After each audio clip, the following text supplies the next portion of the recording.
Good morning, everybody. If we could all take our seats and get started. We have 7 for quorum.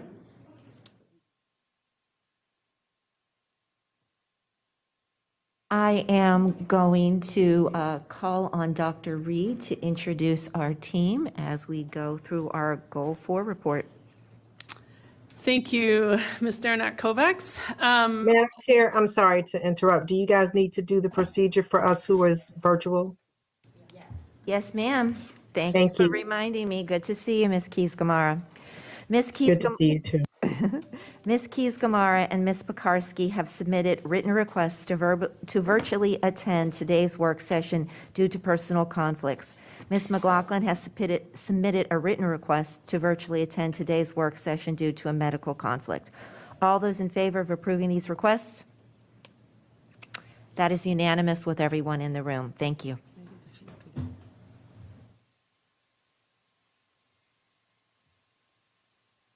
All right, I'm going to turn it back over to Dr. Reed. Thank you, Ms. Derenak-Kovacs. And it's my pleasure this morning to have our team here for our Goal 4 report. And very little could be as exciting as reviewing Goal 4 this morning. So I'm looking forward to the presentation and would like to introduce our Chief Operations Officer, Mr. Marty Smith, to introduce his team and walk us through the odyssey of Goal 4 this morning. Okay, good morning, Dr. Reed, and good morning, everyone. And at 10 after 10, we are here this morning to talk about the Goal 4 report. And as a reminder, before I introduce the team, we're taking a look back, and our goal reports have been provided to the board in a variety of ways over the years. And this particular report, I want to remind the board and the community that the data that we're reviewing are actually 2 years old. So the way that our reporting structure works is that we review the data, do the assessment, work with our departments to create the reports, and then give the board a look back within some recommendations. And so as we think about where we are, as we think about where we're going, and as we think about where the information is posted on the agenda for today, we know that this afternoon that we'll be engaging in a conversation around strategic planning. So as we think about perhaps closing the chapter on one strategic planning chapter in Fairfax County and engaging on another, we'll give you some things to think about as part of that process. Today, for our Goal 4 report, which is our resource stewardship report, I have some folks to introduce to you, and directly to my left, we have Chuck Fanshaw, who is our Interim Assistant Superintendent for Facilities and Transportation Services. We're very excited to have Chuck on board working with the team. We also have Brian Schuster, who is our Acting Director for Facilities Planning. He's going to walk through much of the staff responses for the facilities piece in our presentation today. We have our Director for the Office of Research and Strategic Improvement, Lidi Haruda. She's no stranger to the board. She's actually going to be going through the report today. And if you remember, during the pandemic, we shifted responsibilities to ORSI to actually develop the reports. And then our staff provided the staff response to the reports, much as we might do a study or a review. And then we also have Lee Burden, who is our Assistant Superintendent for Financial Services, another one who is no stranger to the board. We know that there may be questions across many areas in our particular work today. And so at the back of the room, we also have our directors from across Facilities and Transportation Services who might be available if there are any questions. And so with that, I'm going to turn the presentation over to Ms. Haruda, and then we'll be ready to move through and then answer any questions that the board may have. So good morning. I have up here on our slide that this is related to the Goal 4 report, as Mr. Smith was just talking about, and this is the fiscal 21 goal report. There is a link in the slide that will get you to the full narrative report, which provides a lot more detail than what we'll be going through today. You'll also see on the slides as we go through them specific page numbers in the report where you'll be able to find additional information as we're going through the different points today. So the agenda today is just to provide a little background. Mr. Smith went through that information about how this has come to be and when we do the reports, and then also the fact that we're taking a look back at fiscal 21. In terms of what we'll be presenting, we're going to go through some school board actions that are linked to the resource stewardship goal in particular, things that the school board did and worked with to try to support this goal in particular over the last several years. And then we'll get into the heart of the reporting, which will be around the metric performance, how we did in relation to the targets that we set, what our fiscal 21 actions were that we're trying to improve FCPS's performance on these different metrics, and then the key takeaways. And I would be remiss in saying this part was handled by the Office of Research and Strategic Improvement, as Mr. Smith talked about, and I want to make sure I thank Dr. Sammy Corrales in particular, who led the office's efforts, as well as Michelle Farrar, who's with us today in the back. Once we get through that part, which is sort of capturing all the accountability information, we'll do some department responses, which will come from our financial services department as well as our facilities and transportation services department. And then we'll move on to the previous superintendent's recommendations in regards to what is presented. So just to remind everyone, here is the specific desired outcome that is related to this goal. There's only one of them for the resource stewardship goal, and this one is really around efficient budgeting and allocation. Oops. I can't get it to work.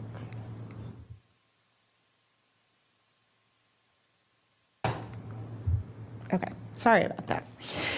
So in terms of the highlights of the actions that the school board took in particular, here is a listing of what some of those were. Again, a lot of it has to do with what we did with our ESSER funds and the advocacy that the school board had to make sure we were using them as efficiently and effectively as possible.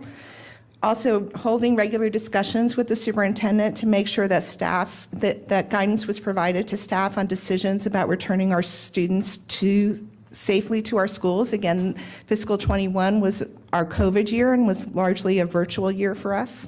And then approving the fiscal 20 strategic plan reports, which included an examination of the division's efficient use of our funds. On this slide, you'll see a summary of the metric performance. The first 4 bullets that are on here are the aspirations that FCPS had. There are metrics attached to each of these aspirations. The first 3 have 1 metric each in this report, and then the last one, which is about safety, had 3 metrics attached to it. 1 for students, 1 for families, and 1 for staff in terms of how they perceive safety.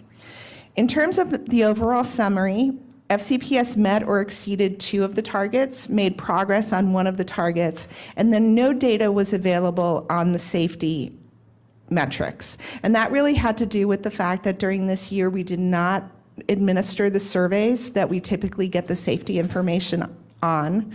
However, the report itself has substitute information with very similar questions asked of many of these stakeholders to make sure that we understood safety during that time period. In terms of the ones that we met or exceeded, those would be the first 2 bullets or the metrics attached to the first 2 aspirations, and then we made progress in terms of adequate classroom space, and we'll be talking a little bit more about that soon.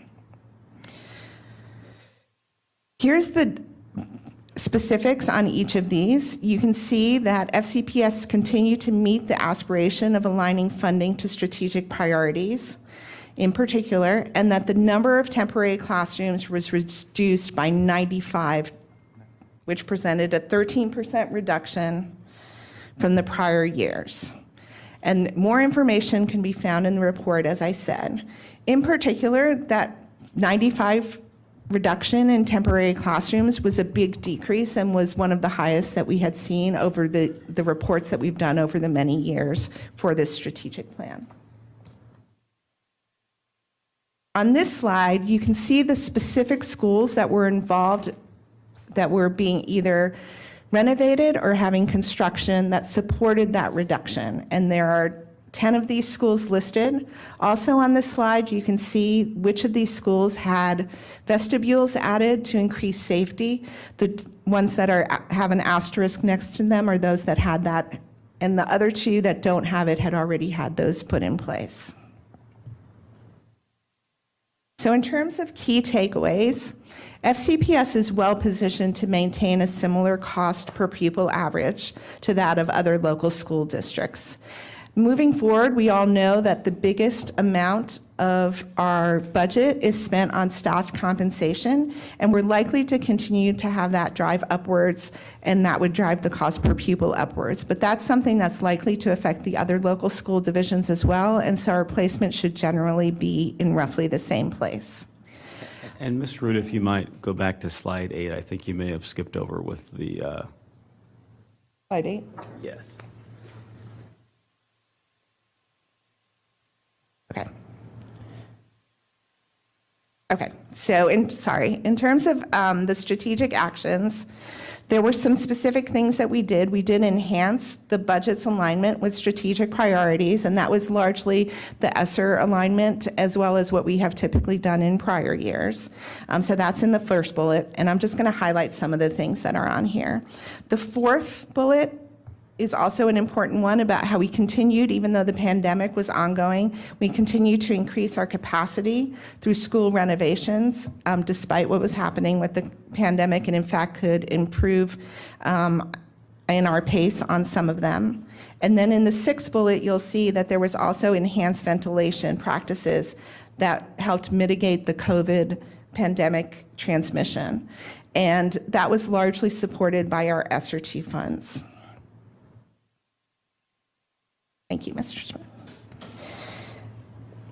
So moving on to the key takeaways again, as I said, the first one is really around maintaining the positioning for our cost per pupil.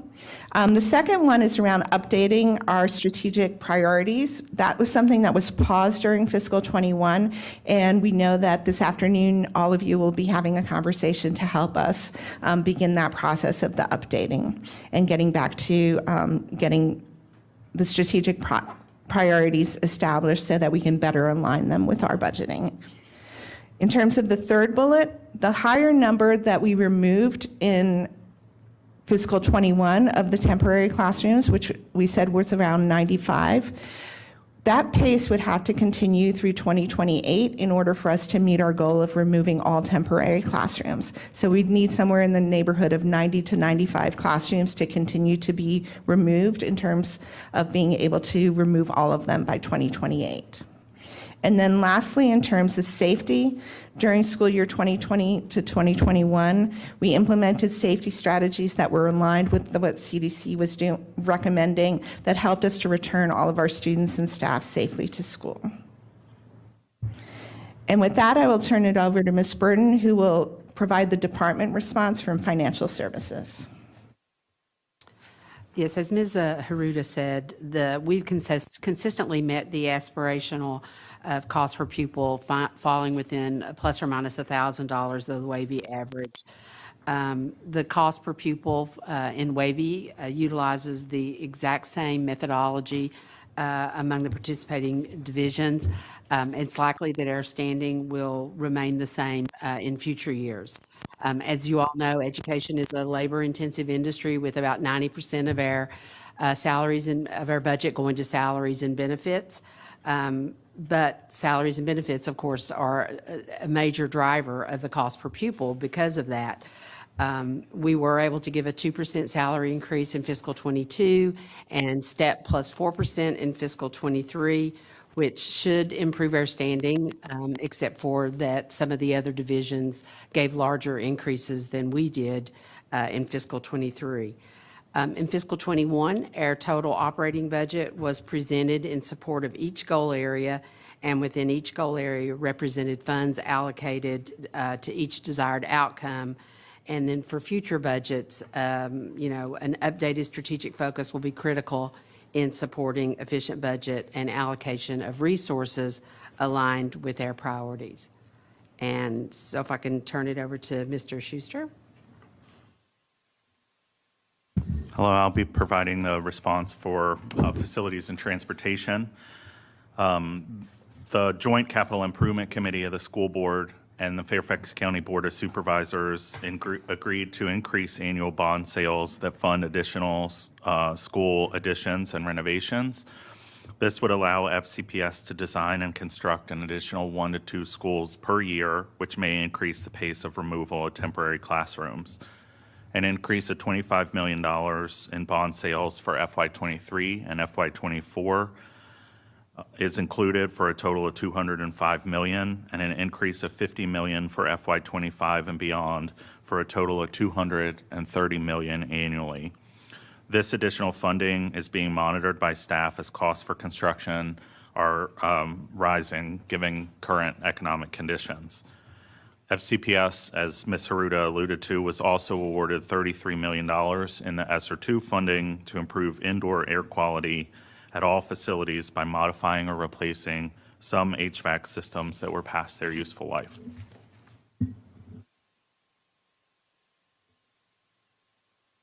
So now I'll talk a little bit about our outgoing superintendent recommendations, and we'll have an opportunity to address some of these as part of this conversation and this afternoon's conversation. But one of those strategic concerns was really continuing to balance the priority of a market competitive compensation structure with our available resources. And so as Ms. Burden outlined, we had other jurisdictions who provided higher salary increases and market scale adjustments than perhaps we did. And so it will be important for us to not only look at those individual job categories, but perhaps engage in another compensation study as we look toward the future, knowing that we're in a very different environment today than we were when we engaged in our previous compensation study. It will also be important for us to reimagine our strategic focus, and I believe that we will have that opportunity. And then to think about a multi-year financial plan where we consider where we are within our current fiscal structure and fiscal environment, thinking about what that fiscal environment might look like down the road and how that might align with our strategic focus. We'll also need to think about additional full-time staff responsible for aligning our budget with those activities as we think about aligning the work of our strategic plan with the work of our budget office. We also know that given our changing membership, it will be important for us to undertake a full review of our building capacity and programming projections at all schools, and to consider the work of our most recent boundary study as that relates to our need to maximize the space that we currently have, and think about how that fits in with the metric earlier of reducing the number of trailers. So when you think about that particular metric, it was to reduce the number of trailers, and at the same time, it's really about maximizing the space we currently have. And so how do we use the data that was shared with our most recent boundary study? How do we look at a variety of data points moving forward to make the best decisions about where students are learning? And then the other important piece is really where does that programmatic overlay fit within all of those conversations? We also want to make sure that we're continuing to prioritize physical safety within our schools and address the social emotional well-being of students. We talked about safety, and there was a good question as we're going to be bringing the family engagement survey to you, and there was a question about whether or not students feel safe. And there was an internal question about when we talk about safety, how did we define that? And so we know that we'll have to think more about students' social emotional safety in addition to physical well-being. And so that might be a recommendation as we think about moving forward where that fits within the overall strategic plan. And then lastly, we have some budget considerations from the outgoing superintendent as we think about new strategic priorities, and once they're in place, that we would reallocate funding to align to those strategic priorities. That we would want to also think about a possible comprehensive Title IX and ADA assessment of needs, a comprehensive facility condition assessment as we do think about maximizing our instructional space and our instructional environments. and then funding to address our trades and custodial personnel shortfalls. And at the time where this report was written, we know that we've seen shortfalls across the system. And so as we are addressing those trades and custodial personnel shortfall, we also need to think about how that fits in with our current landscape for teacher vacancies and operational vacancies across the division.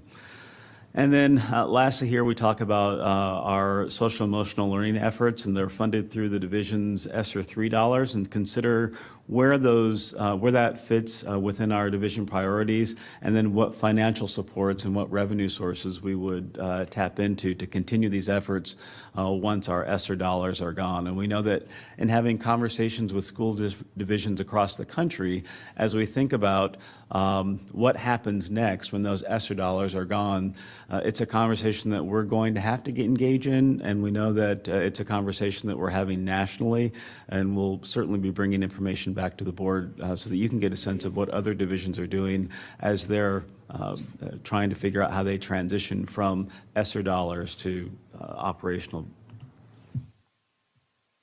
We have some policy recommendations from the outgoing superintendent to really address school capacity concerns by engaging the community and reviewing the boundary recommendations that were set forth earlier this, I guess it's not this year, it was last year.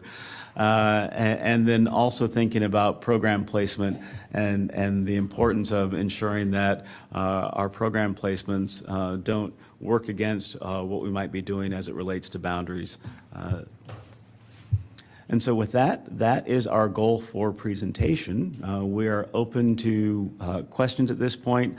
Again, knowing that many of the data points that were in the narrative and that are on the scorecard are from data from 2 years ago as we were in the midst of the pandemic, knowing that we have had opportunities to act upon some of this work and make changes to our actions within our schools, and knowing that we have opportunities as we move forward to think about where all of this fits in a new strategic planning process for the system.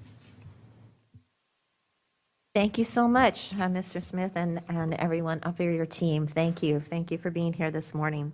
I do want to make one clarification to our record keeping before we begin the questions. Ms. Marin and Ms. McLaughlin will not be in attendance at today's work session, so that's a change. And with that, I will start the questions with Mr. Frisch, followed by Ms. Cohen.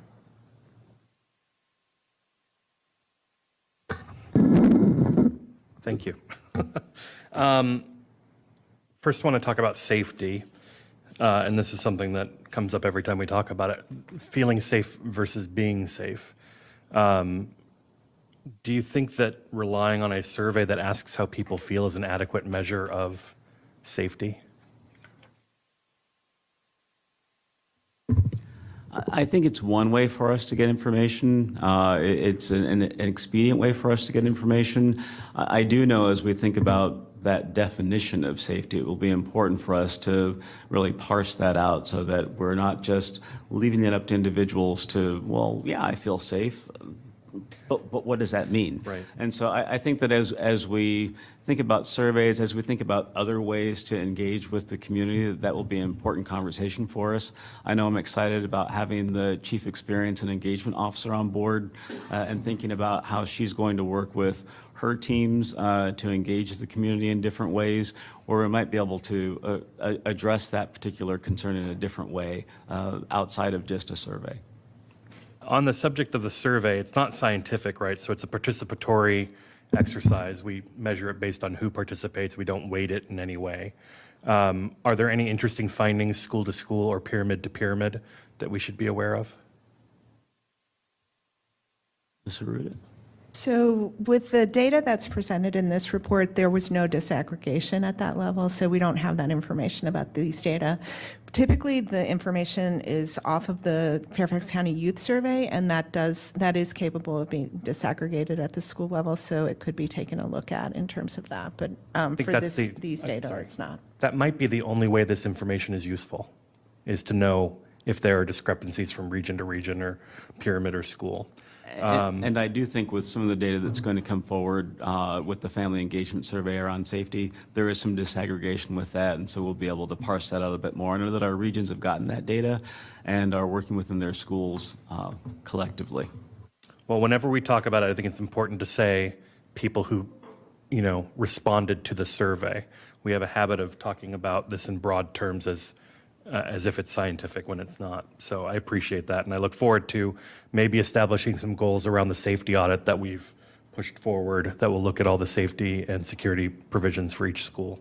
On the issue of temporary classrooms, I looked at the deeper dive report, and it indicated that most of the scale of the removals of temporary classrooms was due to renovations, but there were some that were due to age or condition. Were those replaced or removed entirely? So for the ones that are older age and condition, we work with the schools to maximize their use and remove them completely. That's great. Could similar work be done at the school level to replace temporary classrooms that are not aged out or in bad condition? Yeah, and that's part of the work we do in the facilities planning office when we have a school that needs space. One of the challenges with that is the school administration is responsible for how they use the space. So often it's a highly collaborative effort on how space is used, the school's needs versus making sure that we're working with them to meet those needs as well. It's a delicate dance. Yeah, I get that. As all autonomy issues are, right? It's a delicate dance between recommendations for how you might use your space and then the instructional leaders within the building who say that, yes, but in my elementary school, I need this flow, I need these spaces. I've certainly seen both scenarios where one is able to move entire groups of kids out of trailers and others are resistant to that kind of change. So I can appreciate that. That's probably something for Dr. Reed to help address in the long term as we talk more and more about what levels of autonomy are necessary at the school level. On the question of bond sales, Mr. Frisch, Dr. Reed would like to address sure. that. Well, I was just going to share that the leadership team present today heard my conversation that's now up in my study at home, which we're going to talk a lot about moving forward, which is moving from a system of schools to a school system. And I think where on the continuum we are today and where we might think we would like to be 5 years from now is a journey I'm excited to embark on. and I know you're committed to innovation, so that's not in question at all. No, it's exciting. On the question of bond sales, which is tremendously exciting that we have more resources for our needs, are we still thinking that's going to lower the renovation cycle by a couple years? Well, I'll let Chuck talk a little bit more about this, but what I will say is that when the bond sales were increased and we were looking at and made recommendations for being able to reduce that queue by 1 to 2 schools per year, that was in a very different fiscal environment. So as we look at cost overruns, as we look at how we might use those funds more effectively with our current projects, those additional dollars may be able to help us with our current projects. And again, it's a win-win at the end of the day because more revenue to address any additional cost overruns is helpful in the long run. So whether or not we'll be able to use it to actually speed up that renovation queue, we'll have to wait to see when those projects come in for bid. But the monies will be used and they will be helpful. I would just second that. And this is an unplanned for and a very dynamic time in the building industry. So I think once we know where things are going, especially when our bids start to open, we'll be able to kind of give a little more idea of what we're going to actually be able to achieve. That's good to hear. One thing I hear in that answer is that we won't have to shortchange projects that are already underway. Yes. Correct. Yes. Wonderful. Last point, one of the objectives that I'd like us to consider for the future is when we talk about resource stewardship, I think nothing is more important than using our facilities to their maximum benefit. And that means a better handle on community use and charging appropriately for community use so that we're able to keep up with wear and tear better, and that we align more closely with other divisions and similarly situated government entities in the region. Thank you. Well, that's noted. You know that we've had many conversations with our county partners around community use. We're actively engaged on a monthly basis in having conversations around community use, and it's trying to find that sweet spot of members of the community who feel that their tax dollars are paying for these spaces. It's important to understand that wear and tear is an important piece, and upkeep of our buildings is an important piece for us to be able to keep these spaces available. So we will continue to have those conversations, and it will be helpful, I think, that as board members, as you're having those conversations with your counterparts at the Board of Supervisors, that we can have a global conversation about community use fees. I yield back my 1 second to the table. Thank you so much, Mr. Fruit. Ms. Cohen, followed by Dr. Anderson. So magnanimous. Just to piggyback on that a little bit, I think the next time, Ms. Omesh and I were fortunate enough to be able to be a part of that joint CIP. And I will say, the next time that we have the opportunity to have one of those with the Board of Supervisors, we're going to need really good data about what that additional money got us if we want to make a case for more in the future. So giving us some kind of return on investment piece is really important as we go forward. You know, to that end, looking at the trailers, I do have frustration. I appreciate this last slide that, I mean, there is an answer to having kids in trailers. It is having kids in programs allocated to the right school that has seats for them. And so I think my frustration would be better integration. I know I'm preaching to the choir with Mr. Fanshawe here of using FPAC to have conversations about, there's a boundary committee who, and the folks who run that know the CIP backwards and forwards, but they've had recommendations year after year after year after year, and we don't seem to embrace those. So I do feel like I'm grateful for Mr. Fanshawe being here in this capacity, because I think you well see like the integration and how we can be utilizing that committee and all of the expertise and resource there, free to us to be looking at these. And so I did happen to see in the Monday letter yesterday a conversation about how we better assess facilities and what's needed. I think for the board, I really would like to see a conversation about what maintenance. It feels often penny wise, pound foolish. We wind up a school that's in the renovation cycle, but with a roof that failed several years ago, and so we're having to renovate a school that has a fairly new roof or a fairly new boiler system or fairly new HVAC. That is foolish. That is bad expenditure of money. And I guess that would go back to, it was interesting because in the slideshow, it says efficient budgeting. But the resource stewardship goal is effective budgeting, which I would argue are sometimes two different things. I mean, effective is also efficient, but effective is moving us towards hopefully an attainable goal. And I think it'd be helpful for us as a board to see what are some of the why are we in the 37 years? My understanding is that some of it certainly is that having the bodies to complete this maintenance we don't have them. And so if not having people to do these jobs holds us up, then that's something the board needs to know. We need to be able to incentivize those jobs in a different way. But it can't always be, one on top of the other. I know my time's expired, but I'd love to go back if we get time for that. That's okay. Ms. Cohen, did you have a question there? Is it bodies or is it money? I mean, is that a question? Sure. Okay. Thanks. And as having been on FPAC for a year, it does give me a different perspective coming in here. And I do plan to use FPAC differently than it's been used in the past. I don't know exactly how that is yet, but I know their capabilities. So, and it is a group of experts, so we absolutely are going to use them more. As far as the facility assessment, it's absolutely essential, and it was noted earlier in the report, that the facility condition assessment has to be conducted across the board using industry standards to find out where we are, what is good, what isn't, with some lifespans, and to your other point of, yeah, we shouldn't be putting a new roof on to tear it out in 2 years. To look at a different way of doing that. So I agree.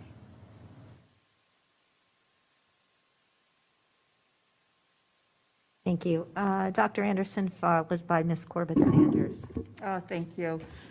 Thank you for this presentation. I have a few questions that I want to dig into. On page 8 of the report, where you've outlined the CPP and then the additional cost for special education and ESOL, just to clarify, is that in addition to the CPP? Let's say, for example, a student who's an ESOL student, so they would have the 16.5 plus the 3.4? No, actually, when we calculate for these additional services, we do a different calculation so that the general ed number comes down, because we have to exclude the ESOL costs, the free and reduced costs, the special ed costs. So if you look on the dashboard, the equity dashboard that we have online, it'll show you that the general ed cost is about $14,000. And so those add to that, not the overall cost per pupil, because the overall cost per pupil includes all costs. I see. So how do you want me to treat this chart on page 8 if I'm just reviewing it and sharing this with my community, where it has the cost per pupil, which you just talked about, which is the general cost at 16,505, and then the special education cost on top of that at 15,166, and then the ESOL cost at 3,460? Well, it's the additional cost on top of the general education costs, not the overall system-wide cost per pupil. So per student, let's say if I had a special education student, it would be 16 plus 15. Yeah, it's 14 something. This one says 15, okay. Prince William is 14, this one is 15,166.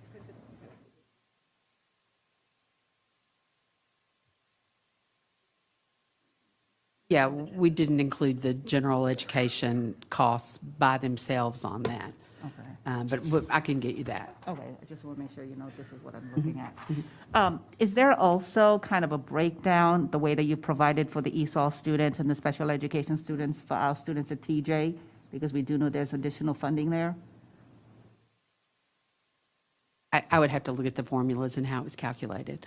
If that could be provided and maybe embedded in this moving forward, I think it's helpful for us all to see how it is that we're spending our dollars and on what.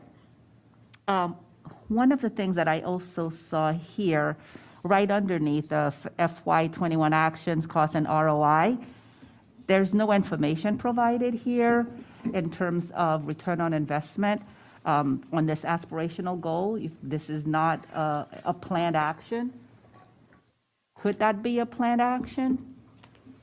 This is just a paragraph right underneath on page 8. So I can begin just addressing it, and then Ms. Burden probably will have more to say around it. Part of the reason there's no specific action about the WABE cost per pupil is that everything the system does contributes to the cost per pupil in terms of how we're dividing up the money and how many students we have coming in. So there aren't specific actions that can be targeted to either increase or decrease the cost per pupil. And Ms. Burden may want to speak to that a little bit more, but that's part of the reason that because it encompasses the whole budget, and because it's dependent on how many pupils we have in the school division, there aren't specific things that are undertaken in terms of trying to control the cost per pupil. It's more around controlling the money that's in the budget and what gets done with it to be either effective or efficient. Yeah, it's just a calculation based on, total operating costs with some exclusions and total enrollment. And it's a methodology that's agreed upon by all the WABE participants, which we're comparing to, just to make sure that it is truly apples to apples. Okay. But it's Well, just a calculation. So I guess my main ask would be on the return on investment piece, just having that comprehensive view, because I know we've talked about this quite a lot when it comes to our expenditures around language programs. Even tutor.com that we put together last year, I'm very curious in terms of what is that return on that investment. So I'd like to see something done here, even though it's not under the WABE umbrella. One of the other things that I wanted to be sure that I touched upon, and I think Mr. Smith started talking about that in one of the superintendent's recommendations, and I'm glad to see that here. I think it's the, is it page 13? I've shared this before, and I know other board members have talked about this. When we're being strategic in terms of compensation packages for our harder to staff positions, our Title I schools, our special education positions, there's space here for us to review those packages a little bit more specifically rather than generic. So I'd like to continue that conversation as soon as we are able. The boundary study, I see here the outgoing superintendent's recommendations is for us to engage the community. Can you give us, because I know this has been, the boundary study was done 2 years ago? When can we start to look at it so we can have some of these conversations?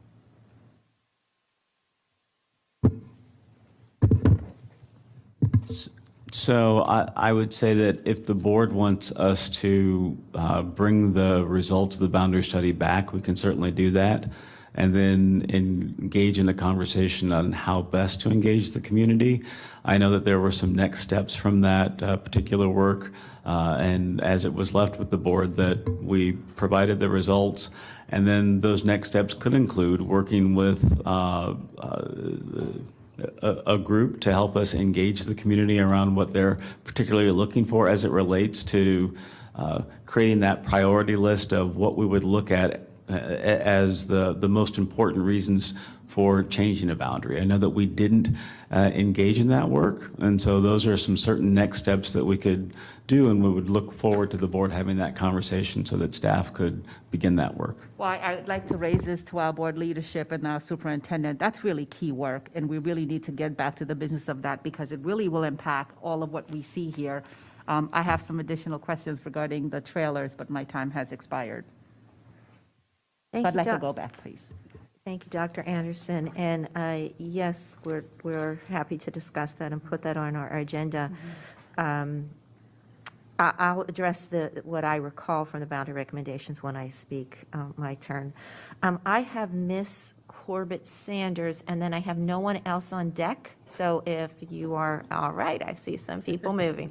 All right, Miss Corbett Sanders, followed by Miss Omesh. Yes, thank you very much for this report. I do recognize that it is a couple years old, the data, and that the report itself is a year old. So please take these comments in that, with that in mind. I am very concerned about our budgeting situation for next year. And the reason I am so concerned is that what we are facing, what we call the ESSER cliff, in the eventual removal of the ESSER funds. And at the same time, we have a focus, which is not going to go away, on the importance of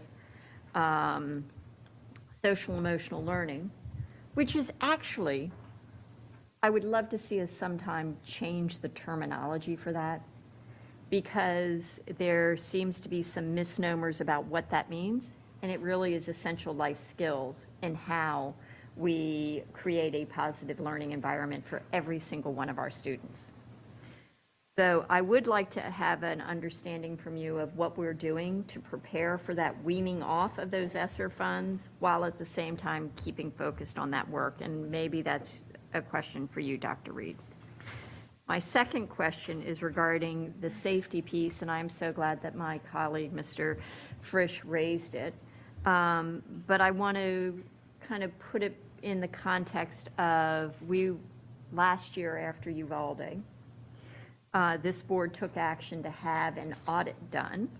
And I'd like to better understand where we're at on that audit and when this board will be given the information regarding that audit and how we will then build it into not only our budgeting, but more importantly, in our operations and support of student success. Third area, because I'm going to put them all out there first, is regarding the trailers. And I am so glad that Ms. Cohen raised these issues because they are directly tied to how we have structured our system of our individual schools versus a school system. But there's another piece I'd like to bring the attention of this board, which is the retirement of trailers and what we are doing with those trailers. I have shared with some of you the very beautiful pictures of where we have stored some of these trailers next to a school and in quite disarray. And I know that we've put a fence up, but we still need to have a disposal plan for our trailers. We just can't take them off of school lots and put them into one district in particular, which happens to be my magisterial district, versus having a retirement program.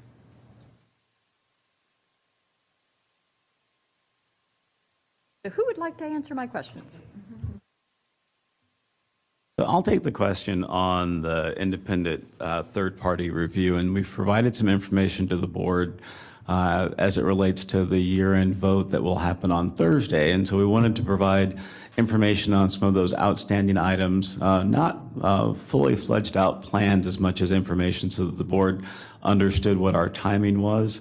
For that particular independent audit, once the board votes in September, we planned then to have an RFP on the street at the end of the month, at the end of September.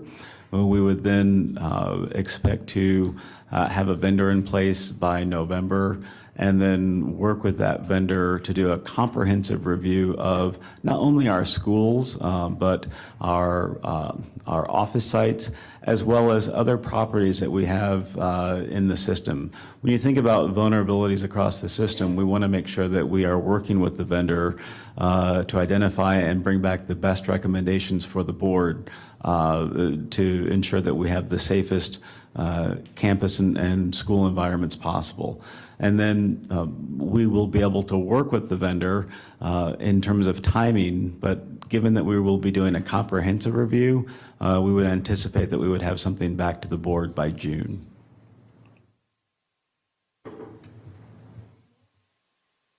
Yes, May go I ahead. just respond to that? This is really kind of disappointing. I know that we've got budgetary issues on it, but this board voted in May. And the fact that we're not getting started, we won't have an RFP issued and a contractor on board for 6 months. We need to have better processes in place so that we can be more nimble. And Dr. Reed, I hope you take that under advisement. Yes, ma'am. Thank you. I have, oh, I'm sorry. Go. Do you need to repeat one if nobody's?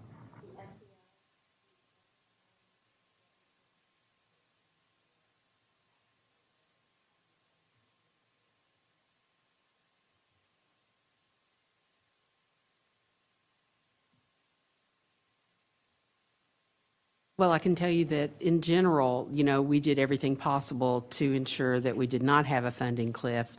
There's only 50-some positions that were approved as part of ESSER 3.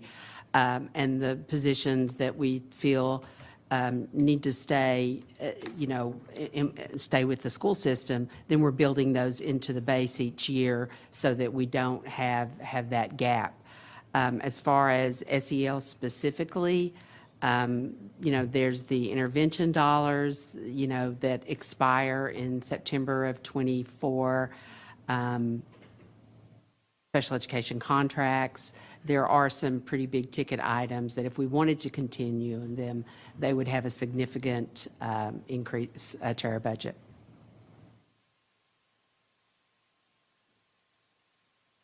I would just urge that we can also look at, rather than always increasing, but look at what are we doing that we shouldn't be doing. Ms. Corbett Sanders, I can put you on a go back if you need that. Thank you. Could I do that? Who was your third question directed to? Mr. Fanshawe? Yes. So on trailers, yes, recognizing when trailers get pulled out, they need to go somewhere. It's not one of the things that I've gotten to yet in my time here, but I recognize it as an issue that are we retiring trailers?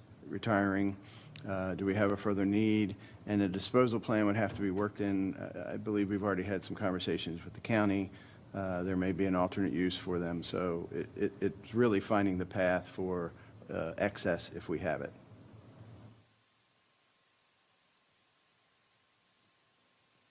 Thank you. Thank you. I have Ms. Omesh, followed by Ms. Tolan. Thank you. Mr. Fanshawe, Mr. Schuster, good to see you all here again, and congratulations on the temporary promotion. And then, of course, Mr. Smith, Ms. Ruda, and Ms. Burden, always good to see you. I appreciate seeing, some of the pieces here on ROI and strategic thinking, even though we still have some of the gaps in ROI and we're waiting on information. But I did want to comment just on a couple of things. In looking at this, it's, we're commenting on something that's we've moved past, but in trying to think strategically about where we're headed and how we might change some of the pieces of how we do things.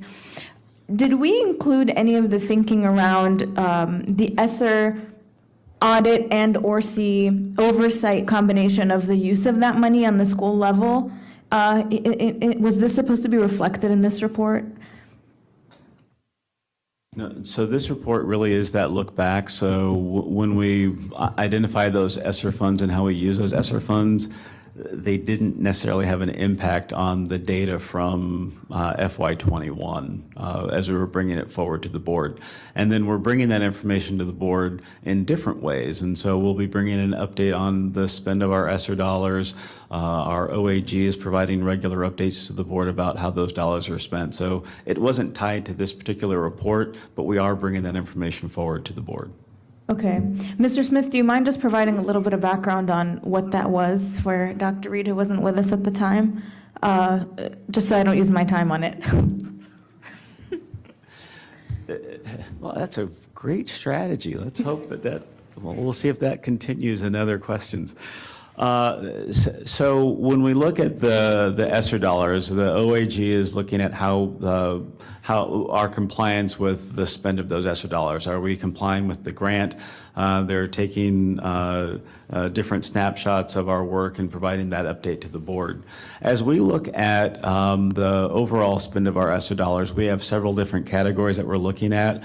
We brought to the board initially whether or not those dollars were aligned and what the alignment was, and then based on some of that work, most of that work that came out of ORC working with across multiple departments, we were able to identify that those dollars weren't necessarily aligned with the need, and so we've been able to make reallocations based on that information. Our next steps are then to then see whether or not those dollars, how they were spent, and if we got the outcomes that we were looking for. And so we'll be bringing that information to the board. And then over time, as Ms. Corbett Sanders has talked about, how we might then memorialize some of those things that are important for us moving forward. We'll be using subsequent reports to then make decisions about those programs and possible positions that need to stay, and how we build those into the base with possible recommendations. So that's information that will be coming forward to the board. Perfect. Thank you so much for that summary, Mr. Smith. And the idea is that was iteratively included in every time that we reconsidered that use of the funds, right? Yes, and also part of that, we know that there was a threshold of changes within the grant of $100,000 that we bring all of those changes to the board, make the board aware of how we have reallocated those funds in different ways. And so we're following through on all of that, and we'll be bringing more information to the board over time. Okay. Thank you, Mr. Smith. So understanding that that's not part of this, I did want to touch a little bit on the strategic decision-making cycle that was outlined here, and just better understanding what that looks like in real time in various departments across the division. Because I know that obviously we have our own board budget review cycle discussion, et cetera. And I'm trying to, better understand beyond a diagram in this report, what does that looked like in real life? So I can tell you a little bit more about that. And this is something that I've been very excited about and am very excited about moving forward as we think about where this fits within our overall decision-making process. So it's a Plan, Do, Study, Act model. Dr. Reed shared with us a model this morning that is much like the Plan, Do, Study, Act model. And there are aspects of this work that are happening informally across all departments. If you remember back, I guess it's been almost 2 years ago now, when Dr. Presidio brought forward the ISD budget and talked about his process for reviewing the work. It's very much a Plan, Do, Study, Act. You make plans, you study to see how effective those plans are, and then you review, make adjustments. You then decide what you're going to continue to do and what you're going to pull back on. We haven't seen it as fully fleshed out in the system as where I would be happy with it. And I think that we have some real opportunities to make this the bedrock of not only the decisions and how we make decisions at the school level and within our offices and departments, but we'd also like to ensure that the school board has an understanding of what that process looks like, as well as you're making very important financial and fiscal decisions for the school system. And seeing that alignment and hearing that in the conversation we had this morning and the conversation that you're going to have this afternoon made me very excited. And I know that Ms. Haruta and I can go on and on talking about the Plan, Do, Study Act and the strategic decision-making model, and can certainly do some of that offline with you if you're interested. How often is that happening? Is The Plan, Do, Study, Act cycle? Oh, so again, it's not something that is a one-shot thing where we go through it actively as a large group, but it is happening informally as departments are making those decisions. I see an opportunity for us to embed this in the work that we're doing so that we have something to fall back on to show it's data-based, to show that these are the outcomes, that these are the goals that we established, these are the outcomes, and now we can make real decisions about the return on investment as to how we're going to continue the work or reallocate those funds differently. Yeah, no, thank you for that. Dr. Reed, I'd be curious to even hear your reflections, even if preliminarily, in aligning a process like that, which is happening in various departments, and then the board's process of reviewing and making recommendations to the budget. I don't know how often that is. And especially in monitoring the pace of when we get back that data, because even in this report, right, we're missing some of the pieces to understand the ROI thoroughly, but we're moving forward, and this is already a year or so old, right? So I don't know, Dr. Reed, for just initial thoughts maybe, but I know that we have a longer conversation around this anyway.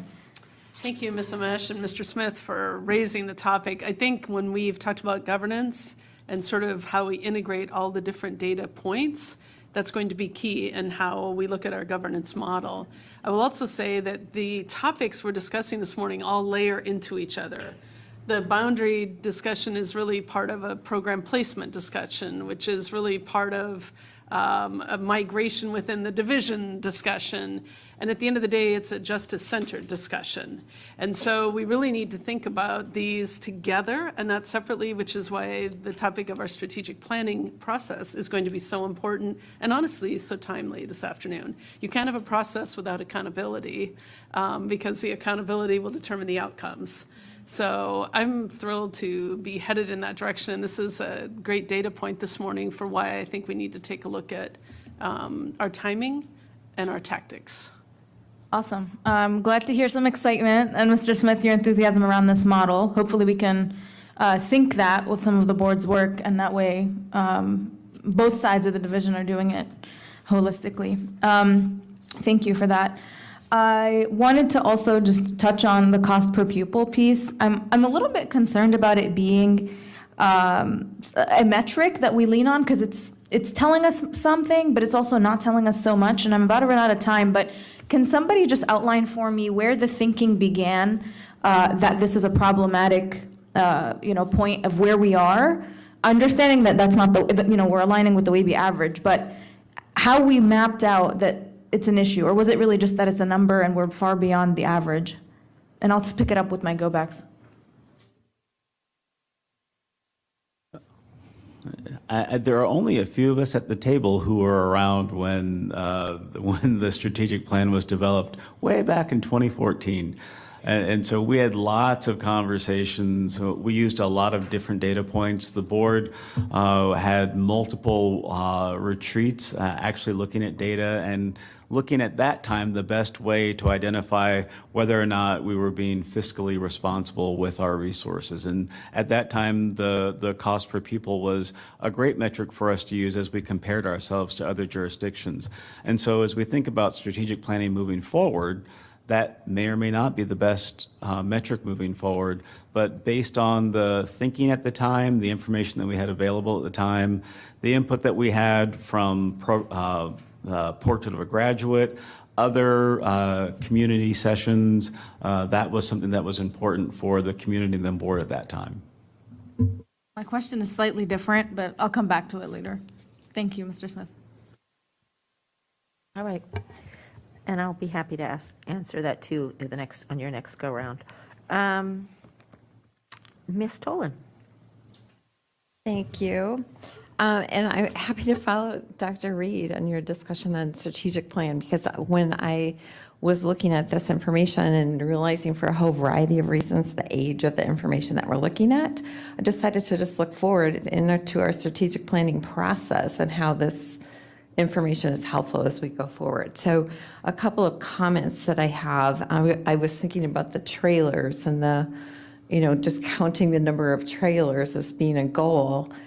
Someone who has taught in a trailer, been in schools, and now in Dranesville, I have schools with many, many trailers. I just want us to think moving forward, is that really the measurement? Getting rid of all the trailers, or should we just be focused on, I think maybe it's a capacity question. Should we just be, using our strategic plan, should we have, how many numbers of schools have less than 115% capacity? Or, I'm just making that up, some number. I'm not sure the number of trailers is really getting at what we want. The other comments I would make, and I see lots of people sitting in this room here, that years ago, when the strategic plan was first put together, we did kind of a parallel strategic plan around sustainability, and looked at, sort of broadened the view of resource stewardship. What is resource stewardship? And beyond just the money, what are our returns on investment around energy savings, managing our waste more properly, managing our procurement processes, et cetera, et cetera. Really, now that we're making some investments in our joint environmental task force goals with the county, how does that fit in with this? So I would hope as we move forward in our strategic planning, maybe some of that fits in under resource stewardship as well. 100% behind using our FPAC personnel a little bit more. Great to see you here, and look forward to that. And also really, really looking forward to our facility assessment work and being very transparent with our community on what are things about our buildings that, as we move forward into doing our renovation queue and updating our renovation queue, what are the things that put a building in a certain spot in the renovation queue? And being very open, with the community about what that criteria is. That's something, we've been asking to move forward and work on for months and months. Also just to kind of echo some of the things Ms. Cohen said, looking at some of our buildings that are, 20 years out plus from, even a partial renovation, McLean High School, for example. What is up with that building? What do we need to do? How do we make that, a place where students can, study and not worry about a pipe breaking and water pouring down on top of their head like we had the other day? So with that, I will close with thank you very much, Mr. Fanshawe, for showing up at McLean High School tomorrow. I'll see you there. I think part of that work is if we think about the facilities assessment, that will give us a better sense of where those needs are, and we'll be able to target our work around maintenance to specifically meet the needs of individual buildings who might be a little bit further along in terms of the queue. I was a principal, I think, at Franklin Sherman Elementary School almost 18 years ago when McLean was under its renovation, that sort of progressive renovation at the time. And so I understand the difficulties within that particular building. I think when you asked the question about trailers and was that the right metric, and I go back to what I shared earlier about that it seemingly from where we were at that time and the information that the board was receiving from the community and where board's thoughts were, that trailers was the right metric at the time, and perhaps it's not the right metric for today's times. And so as we think about capacity, as we think about that justice-centered approach to ensuring that we have equitable outcomes for all students, is it more than just trailers? I think today we would say yes. Perhaps at the time, given the different factors that were impacting us as a board and as staff, trailers may have been the quickest and easiest at that point, or it may have been the best. So I think we have an opportunity now to think about where we are in this point in time, what's important and what the board and community value, and how we build that into a student-focused plan moving forward. I the opportunity that I'm excited about too. Thank you. Ms. Sizemore Heiser. Can I borrow your microphone? Yeah. Thank you. Apologize. Thank you all very much, Mr. Fanshawe. It's nice to meet you. And I fully agree with using FPAC more. I have learned a lot from my FPAC representative over the last couple of years in conversations. So I think using FPAC more, one thing I'd suggest is also figuring out a good way to use their expertise to help the board in our CIP conversations as well. I think just having another voice for us to talk to. Some of us do it with our individual representatives, but I think that's a good way to get some briefings from FPAC with their expertise. Mr. Mesh, I really appreciate what you had to say. I just want to pick up on a couple things when you talked about ROI on ESSER and the timing of that ROI. And as we talked about the ESSER cliff, I think Ms. Corbett Sanders mentioned that. I think it is very important as we look at our ESSER funds sunsetting in that process that we build in a long enough process to get the ROI on ESSER and even continued iterative realignment, I think, as you mentioned as well, because we're going to have to migrate eventually to what we continue, what we don't continue, what we embed. And I don't think that can be something that we can do, at the cutoff or close to the cutoff. I think that will be a months or if not long process. So I'd love to sort of talk about how do we build in this ESSER accountability. I know our OAG is looking at it, but how do we build that into our conversations and the ROI as we do our budget conversation so we can start that slow migration? So I'll just kind of put that out as a thought and get your feedback on that. So I'll ask Ms. Haruta to talk a little bit more about the evaluation process, but in a sense, that process that we've created is a larger ROI process. So when we looked at whether or not how the dollars were aligned, initially, that's important, sort of a foundational establishment of how we allocate those funds. And then as we look at these next steps of how the dollars were used and did we get the outcomes that we were looking for, that's a very important piece as we're going to establish ROI for us to decide whether or not we're going to continue or readjust. So I'll let Ms. Haruta talk about that. It was intentional that we built the reporting structure to the board around an ROI model. So the next report that ORC is going to produce really focuses on what were schools doing with the school allocations, and then to what extent can we understand how effective what they were doing was in relation to how much money they were using. So that's a report that should be available this fall, and it will start to dig into those specifics that would help understand whether how we're using the money is something that should be continued, or should there be some tweaks done to it in order to improve it as we move forward, both with the ESSER funds as well as once they run out, what might be available to be done or continued past that point. So may I ask a question about that report? A question I have when you talk about a report asking schools, and I think that's wonderful, and I'm glad to hear that's coming about what they've been using and what's been working.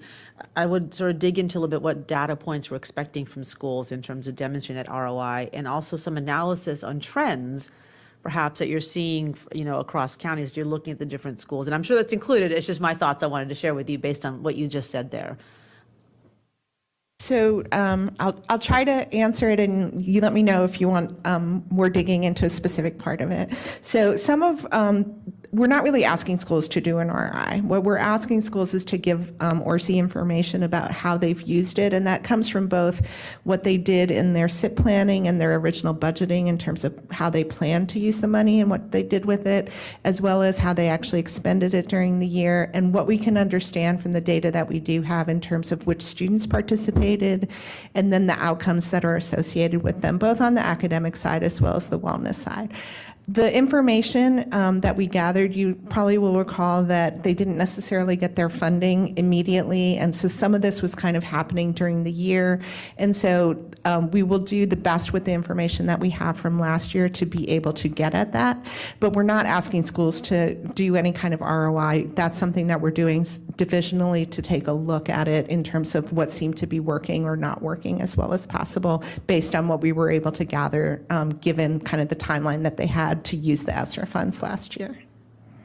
I say that because if I recall, and please correct me if I'm recalling incorrectly, that when we gave our ESSER allocations to our schools, we had certain, sort of buckets or broad buckets of areas that were appropriate for ESSER allocations, but it was really up to each school principal to figure out the best use of those ESSER funds for their community, which is great, but it makes it, I think, a little more difficult if we don't have some sort of holistic way to review how it was used, how the funding that was spent aligned with whatever the specific goals that the schools had in their SIPs, as well as our overarching board policies and system goals for use of those funds, and aligning all of that to what the ROI was in terms of the outcomes for our students, both on the academic and wellness side. So I don't know, I'm throwing you a big problem. I don't know the solution, but I do think that as we do that thoughtful conversation about migrating funds or not migrating funds, we need to have some sort of bigger picture that's tied to the goals that were developed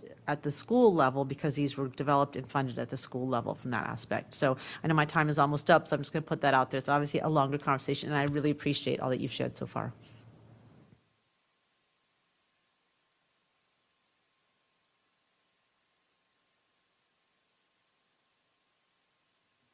So I can say that many of the things that you've brought up as concerns, those are aspects that we've built into the process. And so we have consistent data points that we're looking at across schools. As Ms. Haruta said, we're not asking principals to let us know, so how do you think you did with the money? And it's important for the community to know that we are looking at very specific data points and then are asking questions about how those dollars were used, and then looking at the particular outcomes in terms of, were these the outcomes that you were looking for? And we'll be able to build that into a report for the board so that you can get that holistic, and it will come in chunks. So it's not going to come, like the next report will show exactly how we spent the funds and whether or not we should continue using the funds. They'll give you the next bit of information on the data that we have, and then we'll continue to provide more information as the data are solidified. There's a timing piece to it as we think about SOL data just coming in and not having the opportunity to fully delve into that. But we can look at some of the indicators that were used last year and provide a report out on that. A quick point, I appreciate it. I just want to make sure that's really well tied to those SIP goals, because that's what drove their spending. That's all. Thank you. Thank you. I just have follow-up to some of my colleagues' questions and comments. I do want to say that we absolutely can, will look at our scheduling to see when we can relook at the boundary recommendations. But Mr. Smith, if my recollection is accurate, I believe that the majority of those respondees did not want, they wanted no boundary changes at pretty much all costs. Yeah, so there was you're correct. You can expand on that, but yes, and I think there's the yin and the yang, for lack of a better word, is how can you not move boundaries and you don't want trailers and the population is burgeoning. So that will require some very courageous conversations. as we have attempted to do in the past, and we will continue to move forward. And it is this board's responsibility to have those conversations and to engage with the public in a way that melds the wants and needs of the community with the realities of the situation before us. So, There are opportunities for the narrative and how that narrative is framed. As I've sat and listened to Dr. Reed these past couple of months coming into the system, her narrative has been consistent. And I think that as the community has the opportunity with the pyramid meetings and the other opportunities to get a better sense of that narrative, how the board and we as a collective group help with that narrative so that it's not about boundaries and we're going to change your boundaries so that we can move your kids here because of X or Y, but it's part of a grander narrative of why we're doing these things. I think that will help as we move into the next steps of any process that we're doing in the system, if people have a better understanding of why we're doing that. absolutely. Thank you for that eloquent recommendation. As far as I did want to mention, Ms. Omesh, the strategic plan, and I think, I'm not sure if I'm going to answer your question, but so you can go in your go back, but you've got to understand that the climate was completely different that time, and what we wanted to do, we kind of wanted to be mid-pack in our surrounding school systems. So that's kind of, that's a very simplified answer, but we felt that was fiscally responsible, but also giving our students what they need, and we were able to provide that. So that's kind of the way that came to be. And I feel like I do want to hear out loud, because I really need, we just continuously hear there's a backlog, right, on major maintenance that is needed, and I don't feel like there is. That question was answered, which Ms. Cohen had asked. It probably is both, but I kind of need to hear that. Do we need more bodies on the ground to do the major maintenance, or do we need more funding allocated in that budget line? So bodies or budget? And I don't care who, I don't know, Chuck, if you can even answer that in your short tenure here. Yeah. Based on my long experience here, I would say it's probably a combination of both.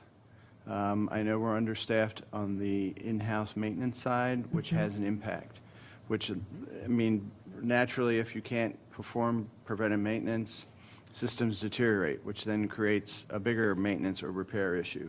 So I think there's absolutely both involved in this. But I can't tell you specifically what yet, because Right, and I think that's going to be important, to dig into that data and see where we are, what we need on both ends, because we have witnessed this for quite a while. And that is all I have right now, and I have, unless anybody else wants a first turn, I will go to my colleagues' go-backs. And the first go-back will be Ms. Cohen. Thank you, and Tammy, thanks for clarifying that question. And I think, you know, if people is a piece of the problem, then what's the solution? Is it contracting with outside companies? Is it more hiring? Is it strategic hiring? So we would really like to see a solution, because I agree with you. I think hearing that number just continue to increase over time, when we've seen more influx of capital, leads me to believe that we don't have a good handle on how we fix that. And maybe in such a big system there isn't, but I think that would be really helpful for the board to get some information about. One thing I did, just going back to what Ms. Aranet-Kofax said, the overwhelming piece of the surveys that accompanied the Boundary consultants' work said that they wanted a community panel to review this information and make recommendations. And so my suggestion would be, even without further information, that's a good indicator to all of us that we could start that work. My thought would be to utilize FPAC in that capacity, to be able to come together and help us pull a community panel together. And then those people are here getting the same information that we get about why our kids are in trailers, or who can access programming, and bring them along for the ride. And I think, I mean, to your point, I think this is one of those where we say 5 years from now, we hope we're in a better place. But the starting point has to start at some point. And the community made it very clear, for good or bad, that they don't want us to be the ones to do it. So let's go ahead and talk about starting that process. One question I had is, how often are temporary classrooms reviewed and assessed? So we review space use every year with the capacity survey that we collect from schools on how they use classrooms. So we'll look at how they're using those trailers. I just meant the actual condition. We all, well, we look at those as work orders come in. So if the schools are having issues with them, they can place a work order and we'll address any concerns that they're having. I'd love to see us get in a place where over the summer we find a way to get eyes on those, because then teachers and students come into ones with no air conditioning, with mold, with all kinds of things that somebody could have caught over the summer. Just the last one is the salary. You mentioned about the competitive salary and review. You know, I know that there's been some tension with us and you all about bus driver salary and trades and custodians. And we still, to the best of my knowledge, have not gotten the information on where the neighboring counties wound up in their final approved budgets of what they're paying. We're hearing anecdotally that we're now behind again. So I wondered if that could be some information the board could get as well.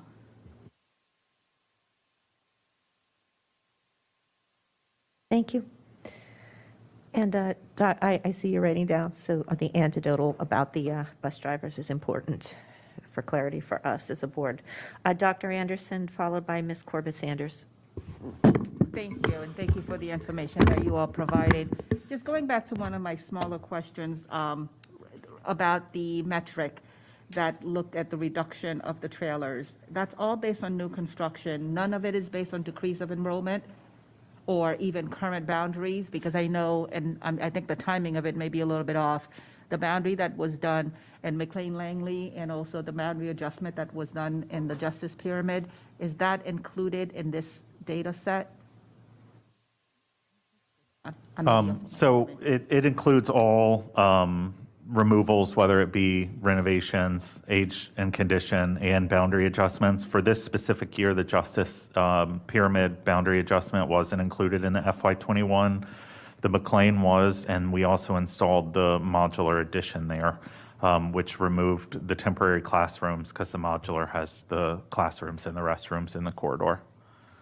Okay, thank you so much. I also want to echo what Ms. Tolan said, which is maybe we need to look at another metric at this point. Maybe it is capacity, but I also know the impact that capacity, that the trailers have on capacity. There's the with trailers and the without trailers. So I think we definitely need to have an in-depth conversation about that when we come into that strategic governance piece. But I also want to get into a space, and I've said this before, where boundary adjustments, movements, and any kind of revisions that are done, it is not based solely on the initiative of the school board members. It shouldn't be. It should be staff-driven based on a set of metrics that impact the school system. When it is driven by individual school board members, it creates unnecessary division. It creates unnecessary division, a lot of jockeying for time and space. If we had clear metrics that were really true and very accurate, then we don't need to have what has been happening for the past couple of years, which is to let the loudest voices in the room be the ones who get the few crumbs that are available to make this work, or whoever wants to tackle, the third rail of boundary. It's no surprise that, parents and communities, they don't want change. But we've had it happen, and people have not been the worse for the wear for it. So we have to be realistic when we're taking a look at this boundary conversation, and it has to be super comprehensive. Ms. Cohen mentioned a little bit earlier with program placement. We are making huge investments in local level 4s. What does that mean? We have huge transportation costs to shuttle kids back and forth across this division. Why are we not having those conversations? I'm not saying people will like it, but it is a conversation that needs to be had. We have a bus driver shortage. Is that the best way to do that? Is that how our way-based schools engage and not work? So those are the conversations that I really want to be sure that are elevated in our strategic governance discussions. And my time is up. Thank you, Ms. Corbett Sanders, followed by Ms. Omesh. Thank you, and I'm really pleased to follow Dr. Anderson here. There are a couple things I want to raise to the attention of the board. First is, yes, program placement is a major issue, and one of the biggest is the AAP and its availability at every one of our middle schools. I urge us to take that bold step, and that will alleviate much of the problems. Secondly, transportation. We have students who pass multiple schools to get to their school. That is not an appropriate way of getting to school, and I would suggest that we should be looking at the length of time on buses. The third area that I want to raise is regarding the maintenance, major maintenance.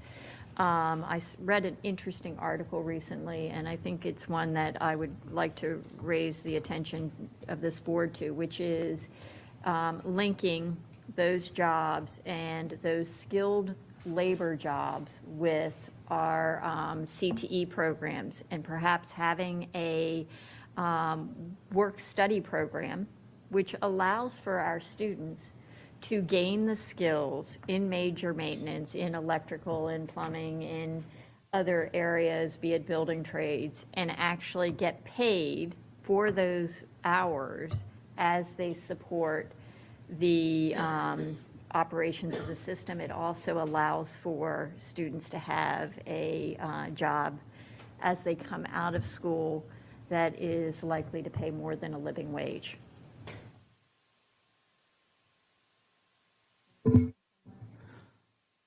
So for me, in terms of comments on that, I would say yes.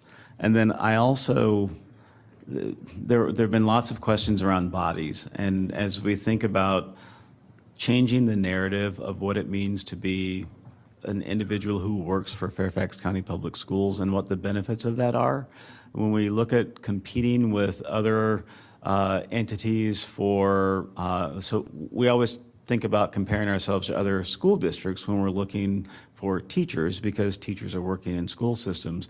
But when you're looking at a lot of these operational jobs and major maintenance jobs, there are opportunities across the area for individuals. And so we have to figure out what's that special story about why it's important to come work for Fairfax County Public Schools and not go do the same work at Amazon, or not go do that same work at another construction company, or so how do we change that narrative? So it's very important to think about compensation, but also think about those other pieces that make it unique to work with students and work within an education structure.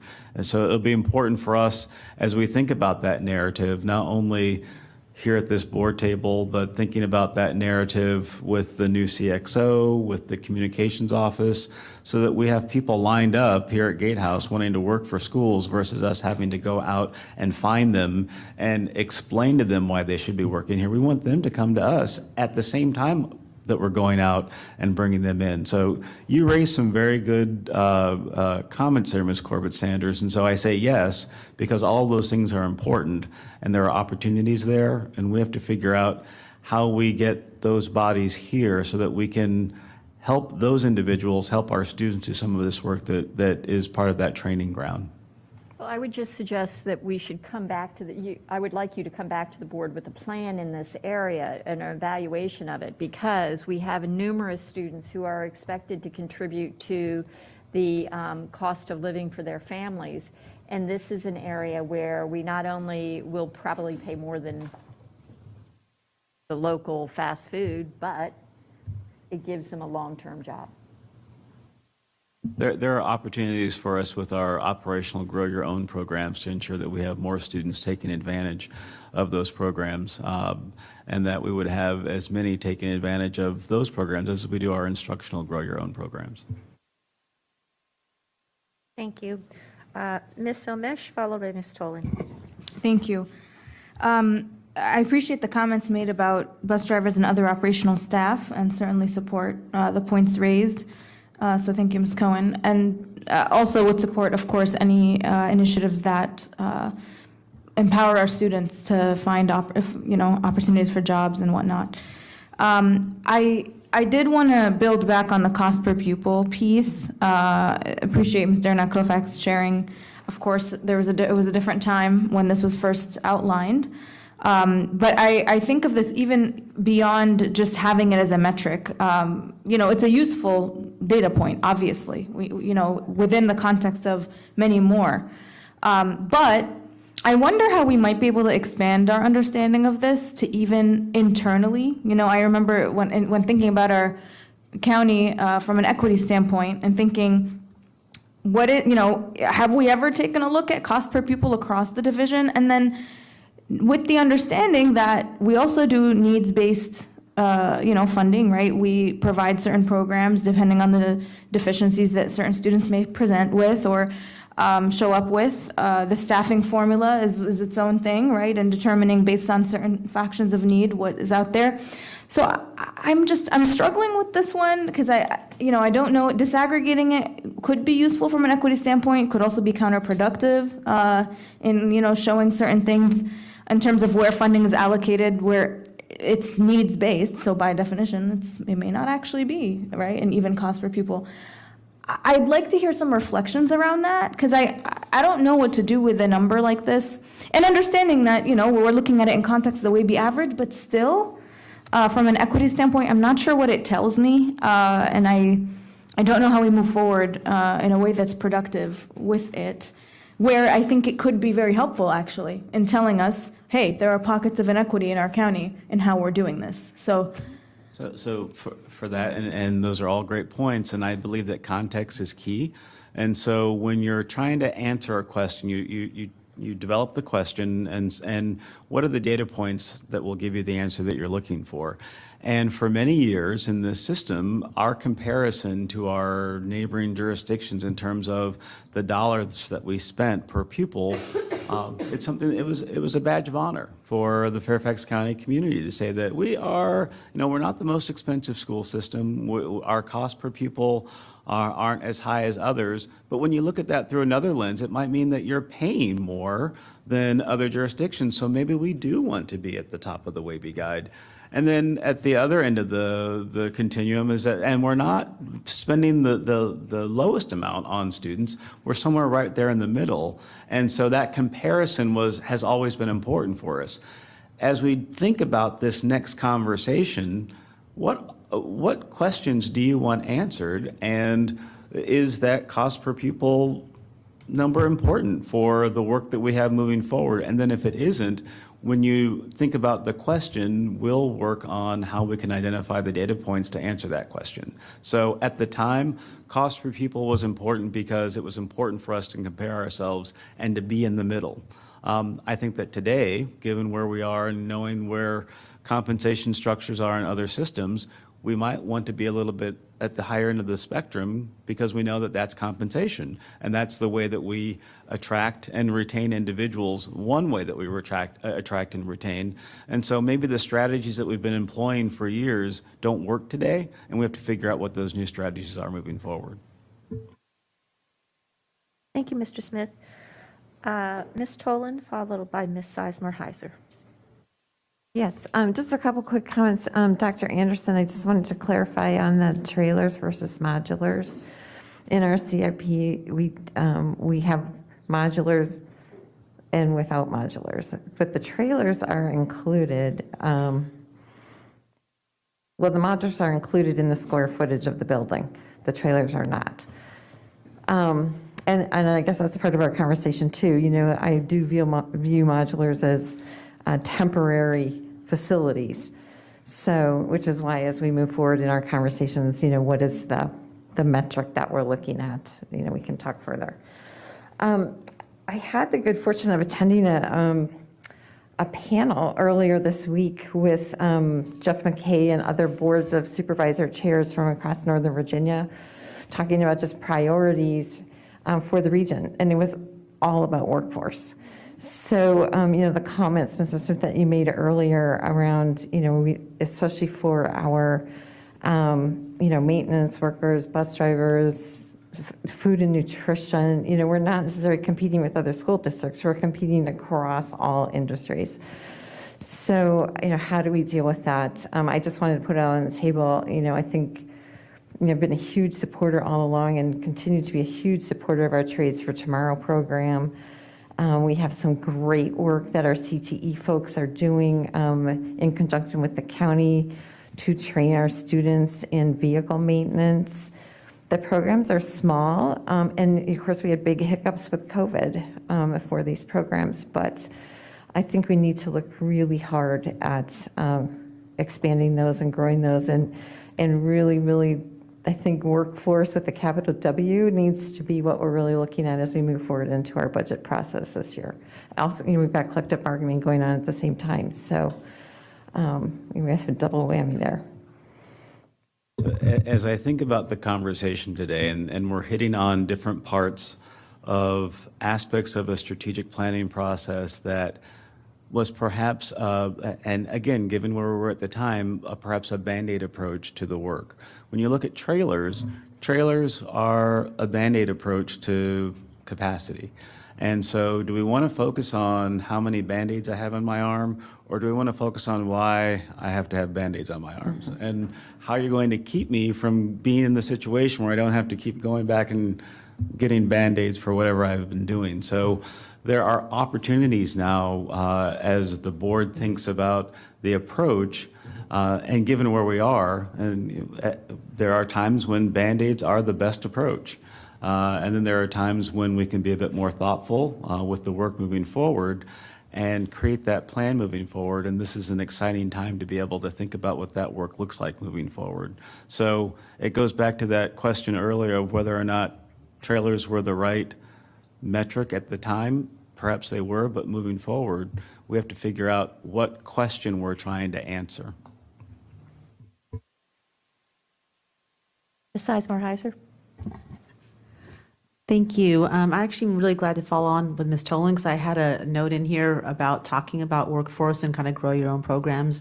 And I've brought this up before, but I wanted to bring it up again. We have many of our special education programs at Davis, Pulley, and STEP that are specifically designed for our graduates from 18 to 22 around workforce development, job training, job skills training, and those would be great partnerships.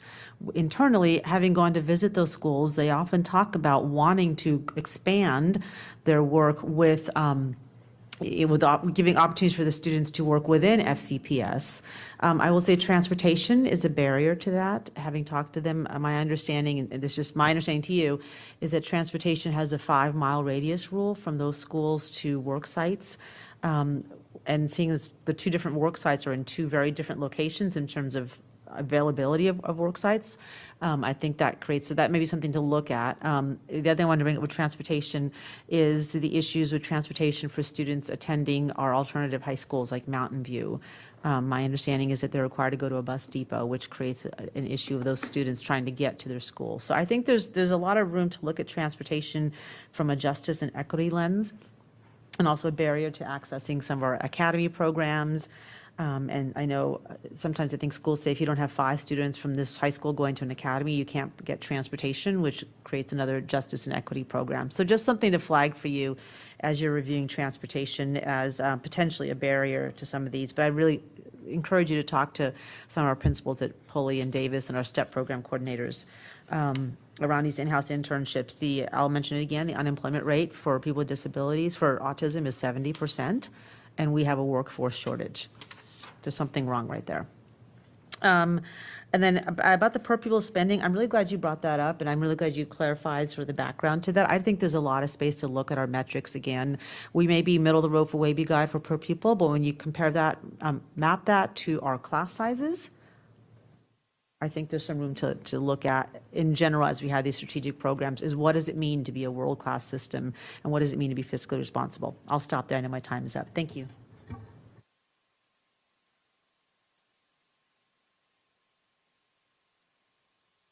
No, I mean, just thank you for the bringing up those issues. So I appreciate that. Okay.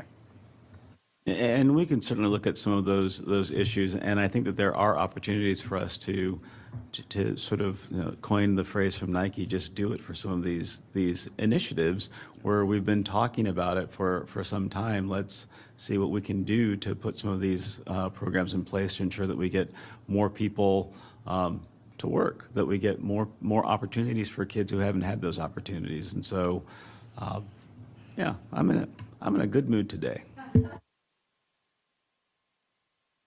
All right, thank you. I see Ms. Keys-Gamarra has her hand up, and she hasn't spoken yet, so this will be a 3-minute turn for Ms. Keys-Gamarra.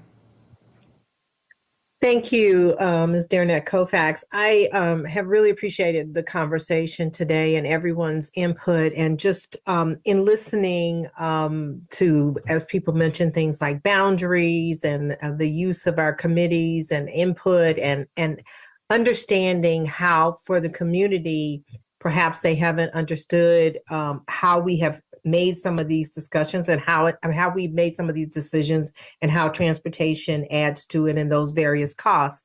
I'd like to address Mr. Smith's question with respect to what is the right question with respect to what should we be evaluating. And I think for me, as we've had lots of discussion regarding equity, we really need to look at all of those things, boundaries, transportation, et cetera, with an equity lens. And I think we've been moving toward that.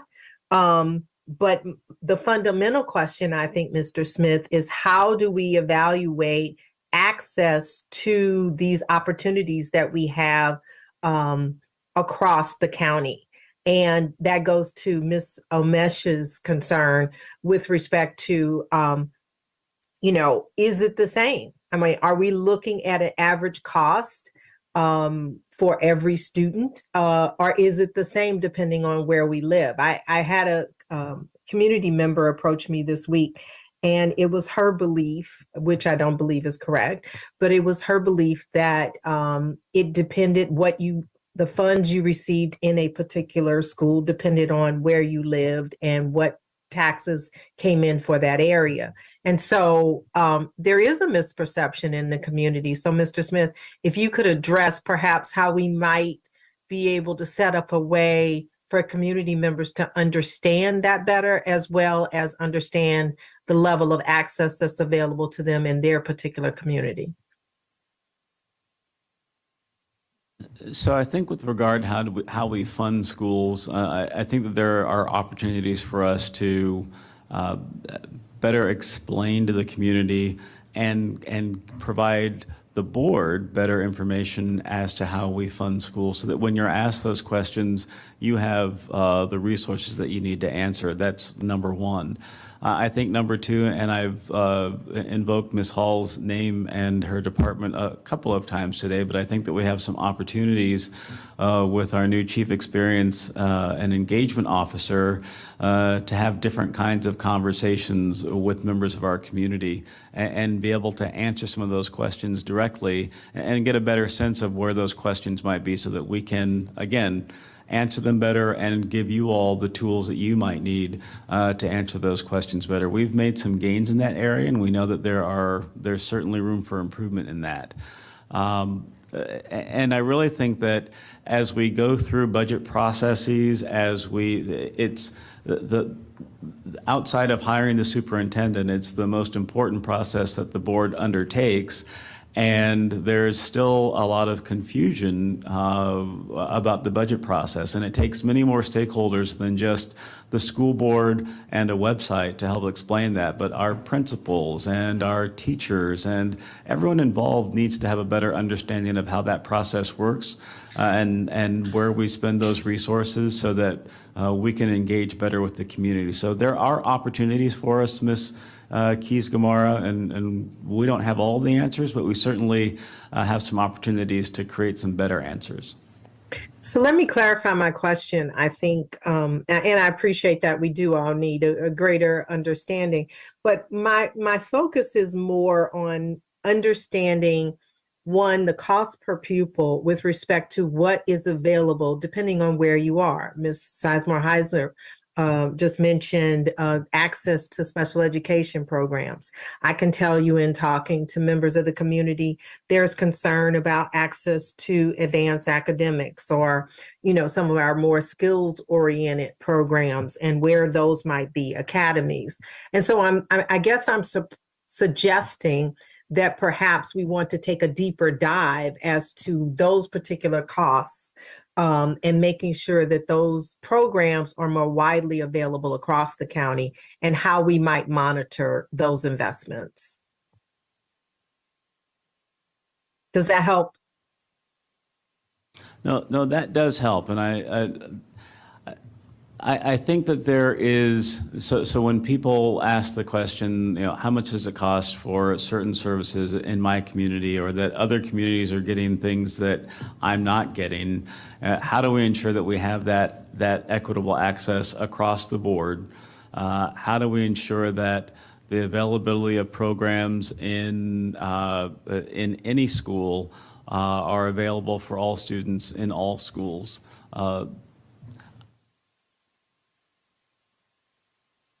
I think that there are opportunities for us to work together to figure out what that looks like and how we pull back the boundary or some of the boundaries was on my mind, but some of the things that are inhibiting us from doing that work today and have very good and strong conversations around that. What is keeping us from doing all the things that we've been talking about as I've sat with this board for 2 years? What are some of those things that are inhibiting us at this point, and how do we remove some of those barriers? It was barriers, not boundaries, but how do we remove some of those barriers? And I don't have all of the answers for that. I think that it's the collective discussions that we have around this table where you all have helped us improve our work over time, and that we take all of that information and figure out what those barriers are and how best we pull back those barriers. I appreciate that. I look forward to setting up a way that we can bring about that greater understanding. Just in my last few seconds, I'll say that that is an equity-focused analysis that I'm hoping for. I do support FPAC giving us greater input into how we move forward. And certainly look forward to participating in the discussions as how we wind down on the ESSER funds and make sure that those various needs are met. So thank you. Thank you. I'm going to try to keep us on track to have our 12 o'clock lunchtime break so we can get into the strategic plan at 12:30. So Ms. Corbett-Sanders and Ms. Omesh, you have 1 minute each. I'm going to be very quick. First, on the transportation, one of the things that I would urge is that we look at how we utilize our retirees in the transportation area and that they are not brought in at a beginner's salary or a low-level salary. Secondly, on just a clarification on trailers versus modulars, it really is about a budgeting issue. Modulars are CapEx and trailers are not. And so that's a big piece of it. Third area on Wabe, I really appreciated what you had to say, Ms. Sizemore-Heiser, and I think maybe what we want to do is dig deeper and rather than looking at that one number, actually do a mapping on multiple numbers between where we are versus where the Wabe peers are on individual line items. And that's it. Just a quick single point. As we think about how we might do this differently or other metrics, et cetera, this might be a question for Ms. Ruda, but is it possible that we might quantify opportunity costs of certain big financial decisions that we make? So, we decide to move forward with X program, but we also chose not to move forward with XYZ other programs, or in particular with resources, facilities, where, we're choosing not to do maintenance this year, but that's going to cost us XYZ in the future, right? Or we're choosing not to take this certain environmental initiative this year, which is going to cost us over the next 10 years, XYZ, to have that as like an opportunity cost of not investing, metric for us to track. There are definitely ways that you can capture opportunity costs in terms of monetary costs and be able to do that. So it depends how concrete it is, but there's also a method where you can actually get community members together if there's not a concrete cost to kind of monetize it and come up with what is a perceived monetary opportunity lost. And we can also look at the budgeted versus actuals over time for what the spend was on some of those major maintenance. And then as we think about then the impacts of those decisions on renovations and other future things, we could certainly calculate. And so that's some of those fixed costs that we could certainly look at. Yeah, Dr. Reed, that might be something to think about as we rethink this, the metrics we're relying on. And Mr. Fanshawe, I know that FPAC has repeatedly complained about delays to different recommendations you all have made over the years. So hopefully this will capture some of that. We'll see. But, further conversation, obviously my colleagues might think about it between now and when we set the new plan. Thank you. I don't know why, but I have a feeling that I'll be seeing a lot of recommendations from FPAC across my desk in the next few months. Yeah, no kidding. Well, thank you all. Thank you, team, for your thoughtful answers to our questions. Thank you, my colleagues, for staying succinct and staying on track. We can now break for lunch and come back at 12:30 to go the beginning of our discussion for strategic plan.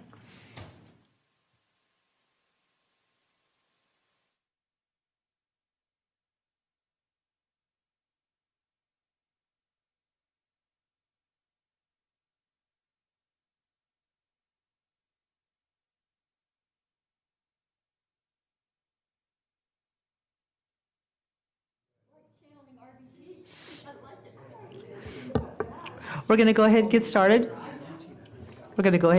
Thank you. Welcome back, everybody. I hope you enjoyed your lunch. Sorry for starting a few minutes late. We're going to shift to our afternoon part of our work session, which is to discuss, continue our conversation on strategic planning with Dr. Reed. So having said that, I'm going to go ahead and turn it over to Dr. Reed.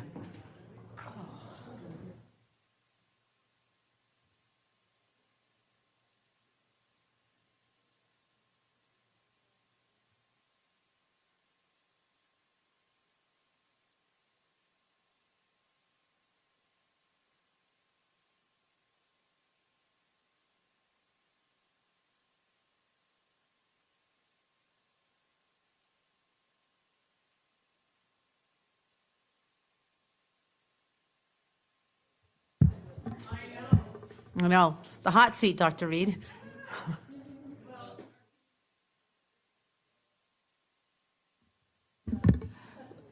When we provided a number of documents for the board's use, and they're attached for those watching online. Essentially, the current strategic plan for Fairfax County, including the portrait of a graduate. And then let me grab the handouts real quick.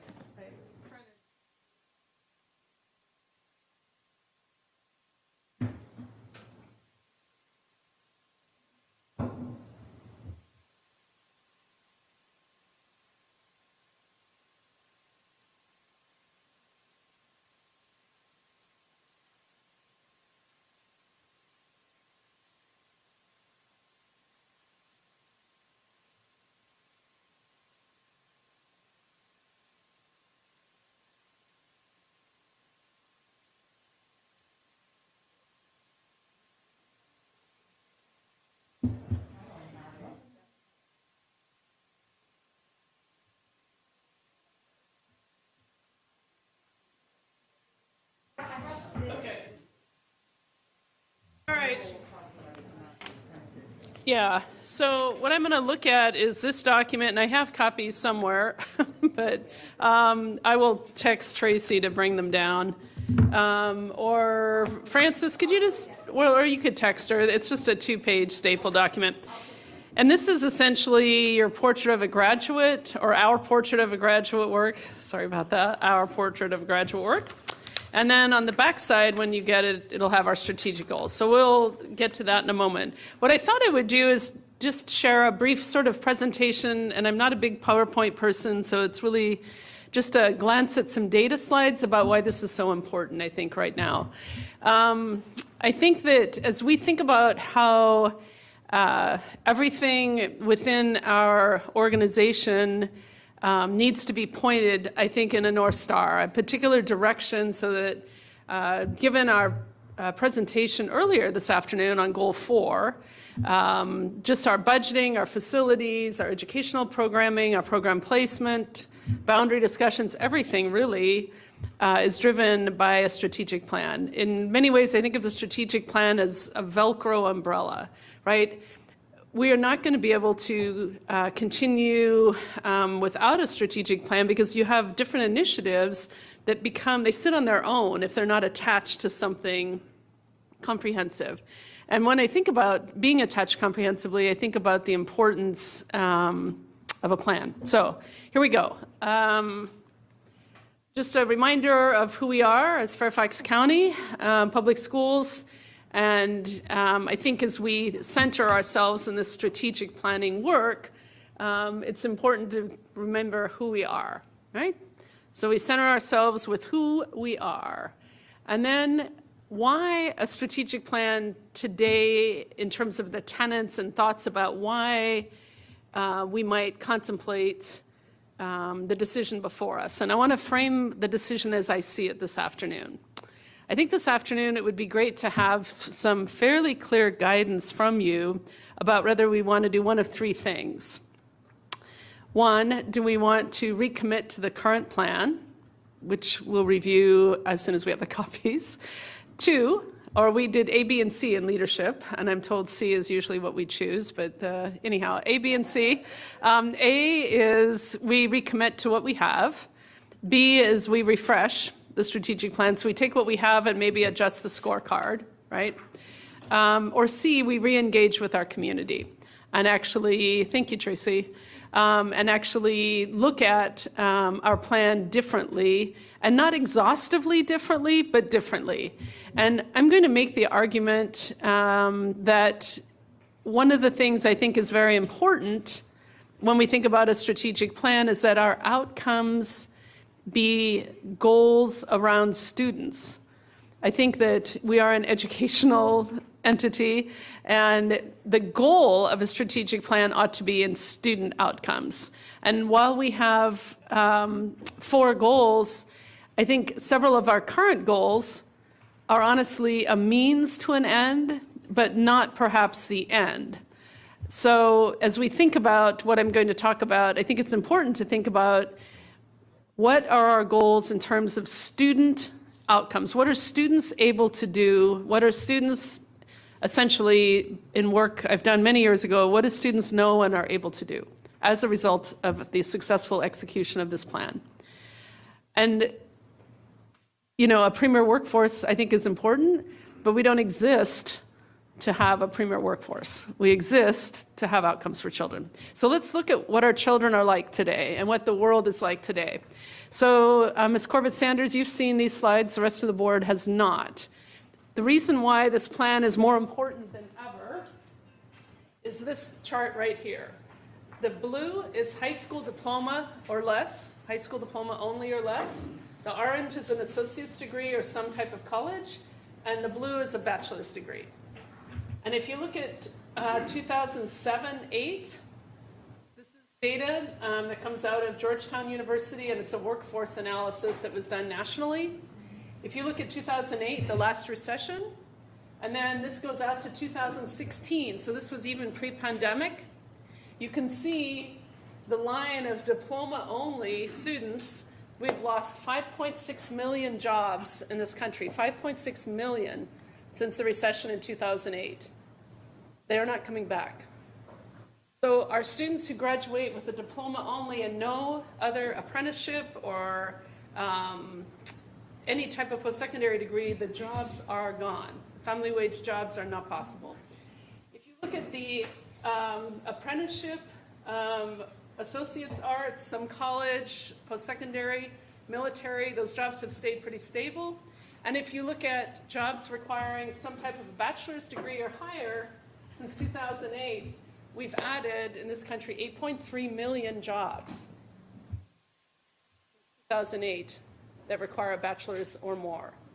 And when we think about the recent pandemic, where this is a really important equity-focused or justice-centered topic, is we think about, is it predictable which students are in our high school diploma-only track, and if they're not able to earn a family wage job without working outside the home during the pandemic, they actually put their lives and the lives of their family at risk in this situation. This is not just about economic gain, this is about the quality of life, I think, for the young people who leave our school division. And this is different than it was years ago. I also want us to look at how our children have changed. Graph that talks about 12th graders, and again, this comes from Monitoring the Future study. It's a meta-study of students that was put out by the Learning Commission, the 2025 Learning Commission. Percent of seniors from 1976 before the pandemic, so this is not pandemic impacted, the number of students who have a driver's license.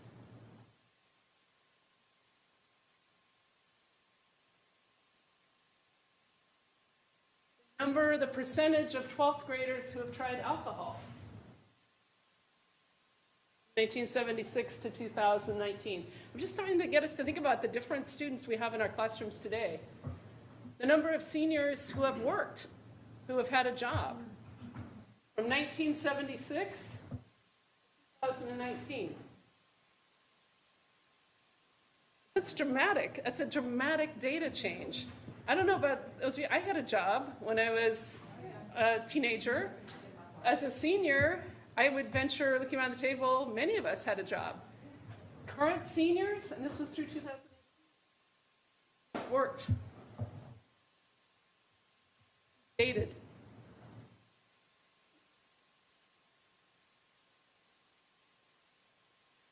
Gray line, percentage of seniors, 1976. Different kids. Look at this, and we think about how things have changed and who are our students today, and then what is the impact of the pandemic on these behaviors and who they are and how they show up in our schools and learning spaces. I will also say, when I talk with students, I say, what do you think happened? Like, what happened, right? Like, I'm crazy curious. What happened? What do you think happened? That's what they say, smartphones? Don't have time to get a job, they're scheduled 24/7.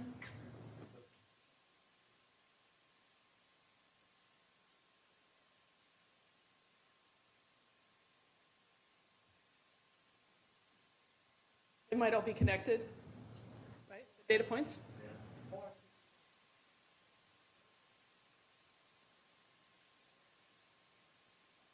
Yeah, could be, right?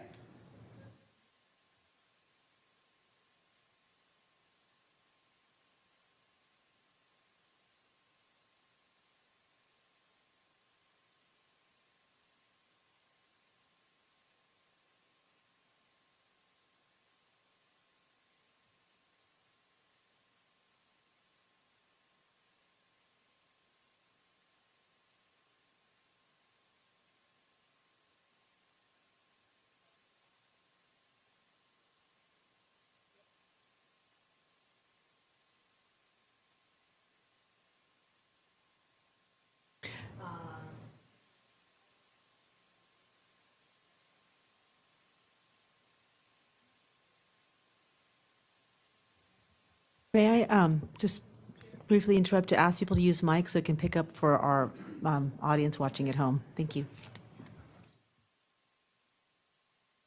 So I think at the end of the day, for all kinds of reasons, we might, yep. Interestingly, I actually read an article last week that said from 2019 to the pandemic and now, because of the change of our workforce, that a lot more teens have jobs than they'd had previously.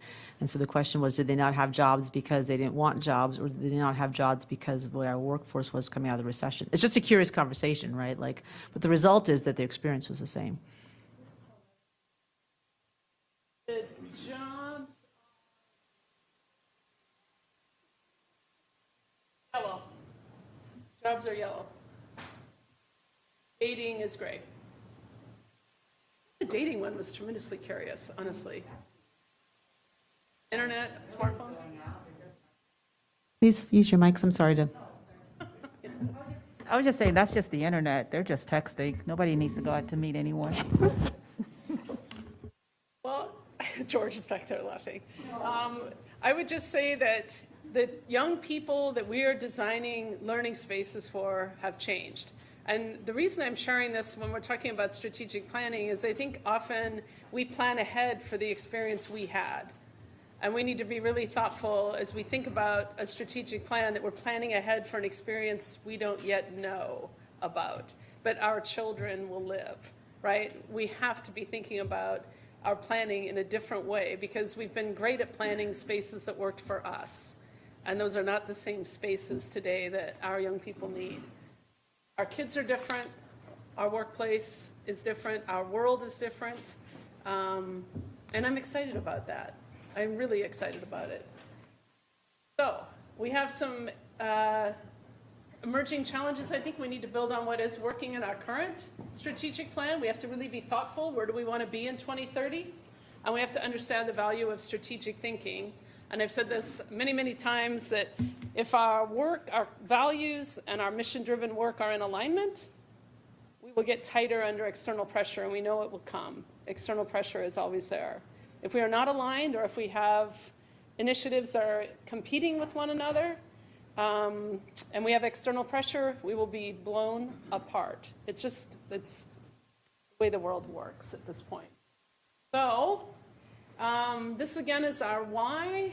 I would say in the center, if we think of Simon Sinek's work, it's where every student is seen, valued, and every student succeeds. We have a continued listening, learning, and leading, and we end up with one future. This comes out of the entry plan and bridges that. So here are the questions, right, that I think we, you as the elected board, need to think about. Do we recommit? Do we refresh? Or do we re-engage with a strategic plan? And that's the gist of the presentation. Again, framing it as thinking about the world has changed, our young people have changed, and this is what we currently need to contemplate, right? Outstanding work and our strategic goals. So Chair Sizemore-Heiser, however you want to facilitate a conversation that might lead us to getting closer on clarity here. Well, I would just we'll call on board members as they have their placards up and share your thoughts on where you want to see going with the strategic plan, and we can comment back and forth on each other. We have plenty of time for this conversation. So I'll start with Ms. Corbett-Sanders, followed by Mr. Frisch. So many of you know that I come from corporate America. Corporate America would never have a strategic plan that is not taken as a fresh look every 5 years. And the process typically is that you re-engage all of your leaders in that time period. You have that strategic plan, which then you move forward, and in that 5-year cycle, you actually take the time to refine as necessary based on the number one strategic goal. And so I'm a big believer that it is probably time since 2014 to re-engage. I will say that the initial strategic plan, Ignite, did not have quantifiable metrics. The quantifiable metrics were actually introduced in, I think, 2016. And so that was our refinement. And then we did our budgeting process connected to those quantifiable metrics. That's kind of where we've been. I think going forward, and I agree with you, is that it has to be student success, but it has to be student success focused on, for any child not to be successful, the whole system is not successful. And so we have to look at this with a lens that says, what are we doing that either drives us towards success for every child, or one that continues to be what we have been often accused of, which is a tale of two cities, where your zip code determines the student success. And so I think that it is probably time to re-engage, but in doing that, we also need to know from whence we come and how did we get to some of these just, oh, that's the FCPS way. We need to have a definition of what the FCPS promise is for every child in the system.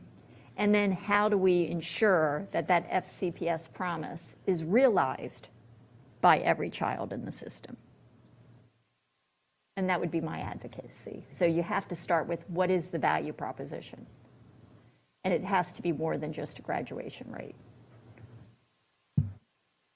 Great, thank you. Dr. Reed, do you want to respond to those? It's more of a conversation, but you're welcome to chime in whenever you like. Sure, I will respond when asked, but I really need to hear what you all have to think about on this. So thank you. Thank you. And I'll just frame that this is really for us to have a conversation about where we want to go, as Dr. Reed framed it. So this is as much for us to hear from each other. And of course, Dr. Reed will respond as needed. Next, we have Mr. Frisch, followed by Ms. Cohen. Thank you. I appreciate the setup that you gave us to refresh our thinking about what we're working with here. And your comment about how C is usually the option we want. So I'm curious, from an operational perspective, what would you prefer? Well, thank you for the question. I believe, given the pandemic has been in between your last strategic plan and our move forward, I would prefer a re-engagement, C.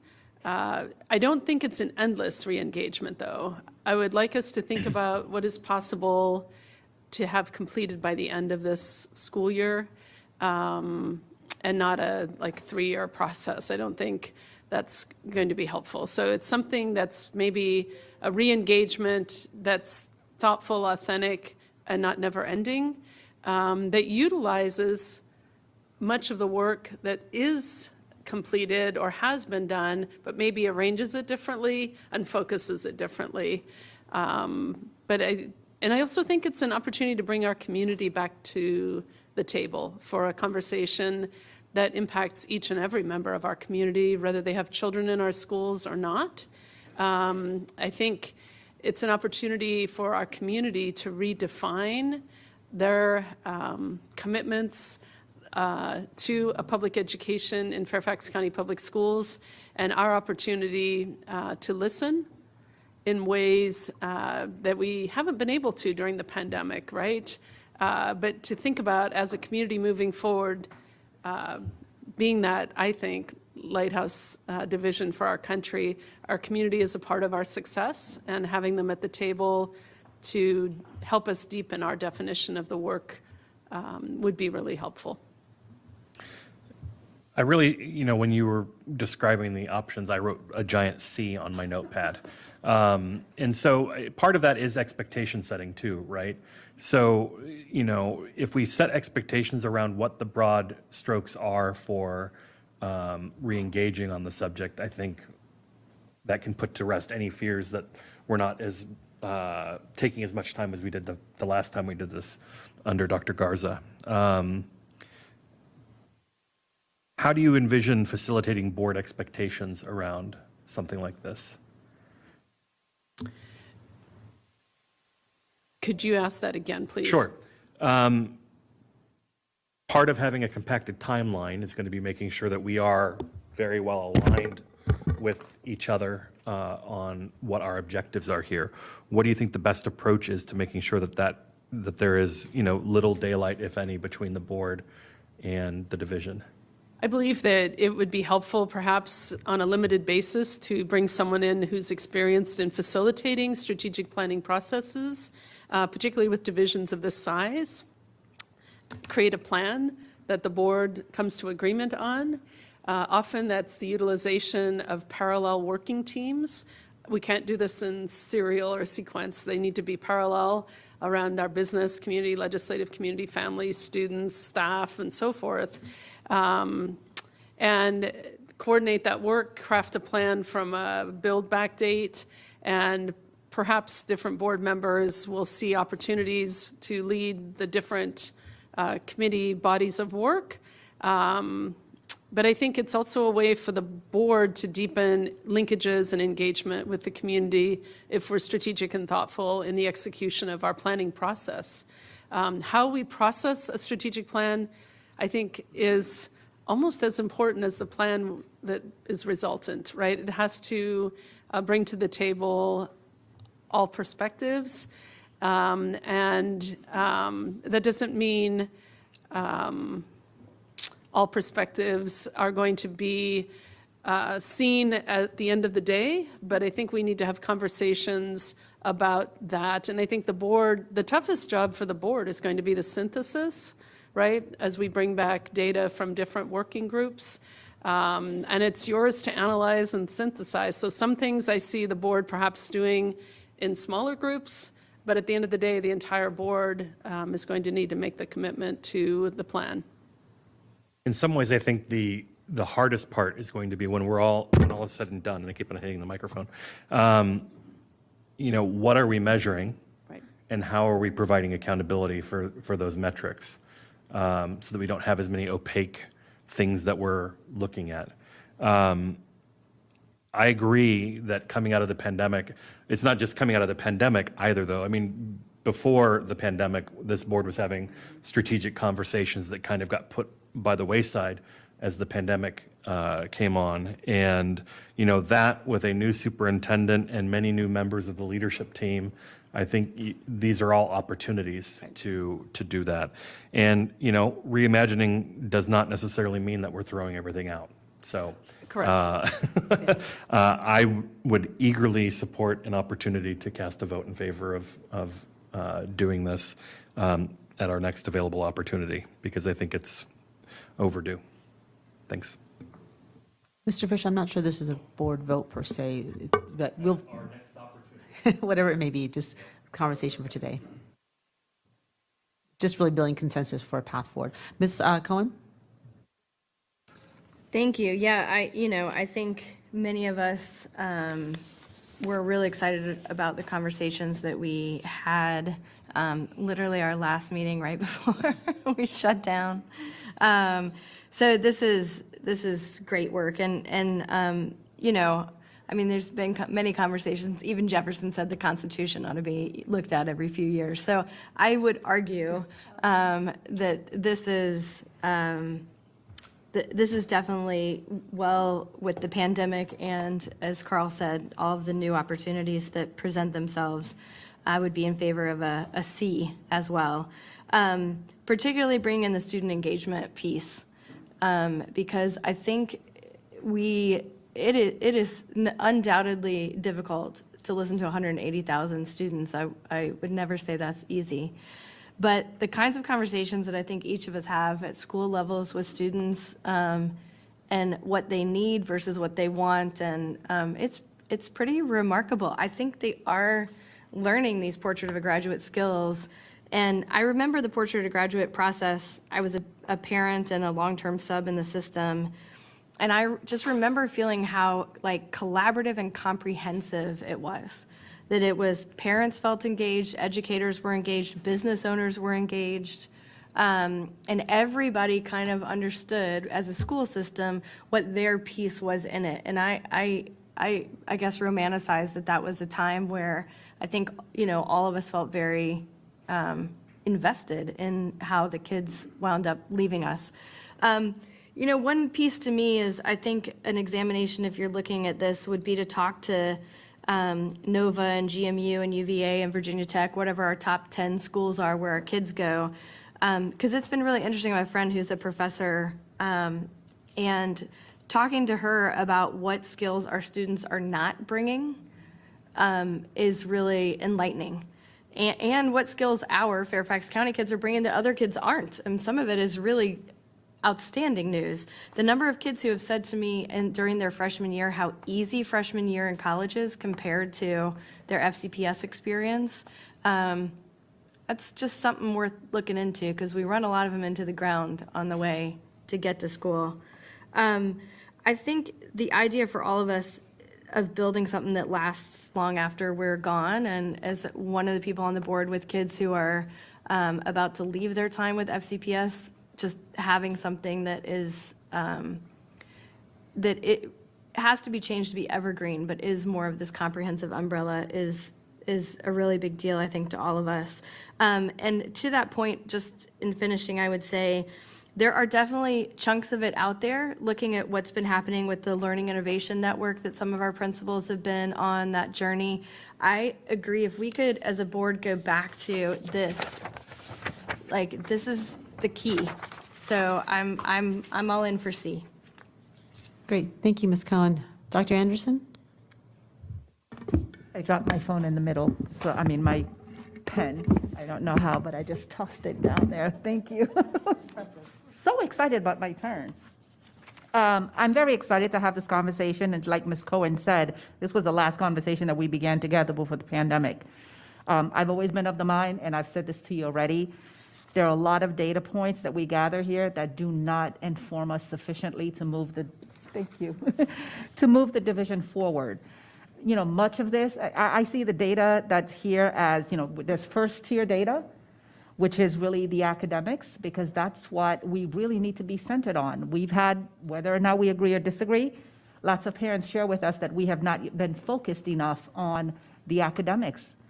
And if we rework the data so that that is the top tier, then that will answer that question, because that will drive all the conversations. There's also second tier data. You know, I'm looking at some of this, how many students have access to digital devices? Important, yes, but it's a contributor to the top tier data of academic success. It's not one that I think needs to be standalone on our card that we review. Because I also see this card as our way to be accountable to the community and our way for you to be accountable to us. I've always said we've done this in a manner that bothers me when we evaluate the superintendent. We don't have set metrics that are decided upon at the beginning to determine what the evaluation is in June. For me, this has to be it, but it can't be all of this.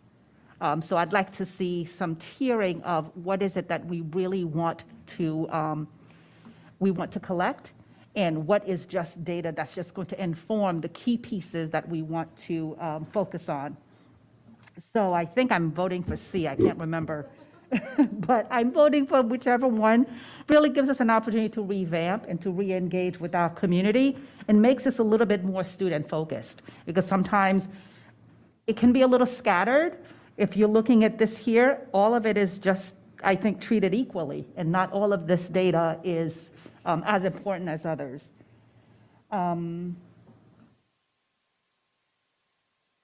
So you kind of talked about this a little bit. I have just one question in terms of, if you hear the consensus here is to revamp, which I think you've heard from all the speakers so far, our next steps, which I just heard you allude to, is to perhaps consult with someone to take us through the process.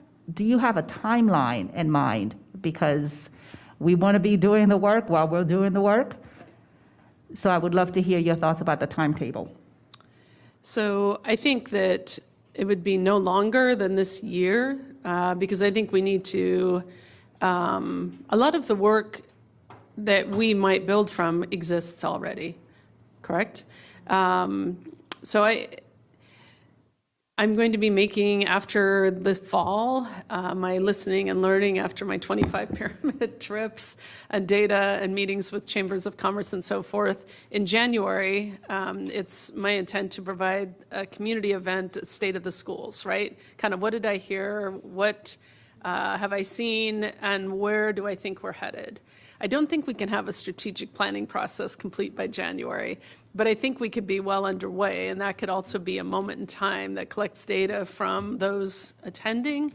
But I would like us to be pretty far along, maybe by May 1, so that we would have a commitment before the board recessed for summer, because we want to begin planning. Our principals really in June before they leave, I think, need to really understand the direction for our next 5 years. And then it's important to me to be clear about the linkages between our strategic goals as a division, and then how does that impact the strategic goals we expect from our individual schools? You know, as I said earlier, there's a tension, I think, about school-based, division-based, and we're going to have to be quite thoughtful about how we move from a system of schools to a school system. And there will be some things that will be tight and some loose. The strategic plan is something I think that must be tight. If it's a plan that guides the division, then every layer within the division has to be very clear about the work. So I would ask that we really be materially complete by May 1, and that principals have a pretty clear grid and pathway in June as they think about their upcoming year. And we can begin the new year with the plan. Two things that I'd like for you to consider as you work through that timeline. One, there's always going to be budget allocations, because when we say these are the things that are important to us, then these have to be the things that we fund. Right. How do we marry the timeline with the budget timeline? So I think that's a great question. I understand I have to develop a budget this fall, actually, for the coming year. So I think I've used the term quite a bit, minding the gap, right? I think this year there are projects that are up and running that we'll need to continue funding one way or the other. And we may need, as we think about budgeting for the coming year, to think about, is there a strategic plan bucket of money that we set aside? We don't yet know perhaps what pieces it might influence, but at least for year one, we may consider that as part of our budget planning. It's been my experience that we've set aside a percentage of budget depending on the impact we think the plan might have on our work. So I think it's a fabulous question, because our plan then will guide our needs-based resource allocation model that should drive our ROI factors as well. I mean, it all links back from the strategic plan, quite honestly. And my last point, being that the student experience is not consistent across FCPS, I would love to see how whatever is the data that we settle upon, how that's representative of our pyramids. I don't want to say by our regions, because those are broad. And if we are finding that certain pyramids are performing in different ways than other pyramids, that's also information with which we need to work. Thank you. And that may end up being, you know, a part of our measurements or scorecard, I think is the term used here, but that certainly addresses the issue of by zip code, right? Yeah. Thank you very much, Dr. Anderson. Ms. Keys-Gamarra? Thank you. I do appreciate this opportunity to hear your thoughts and to be a part of this process. I want to make sure I understood the three, because I think I walked in while you were talking. Was it re-engage?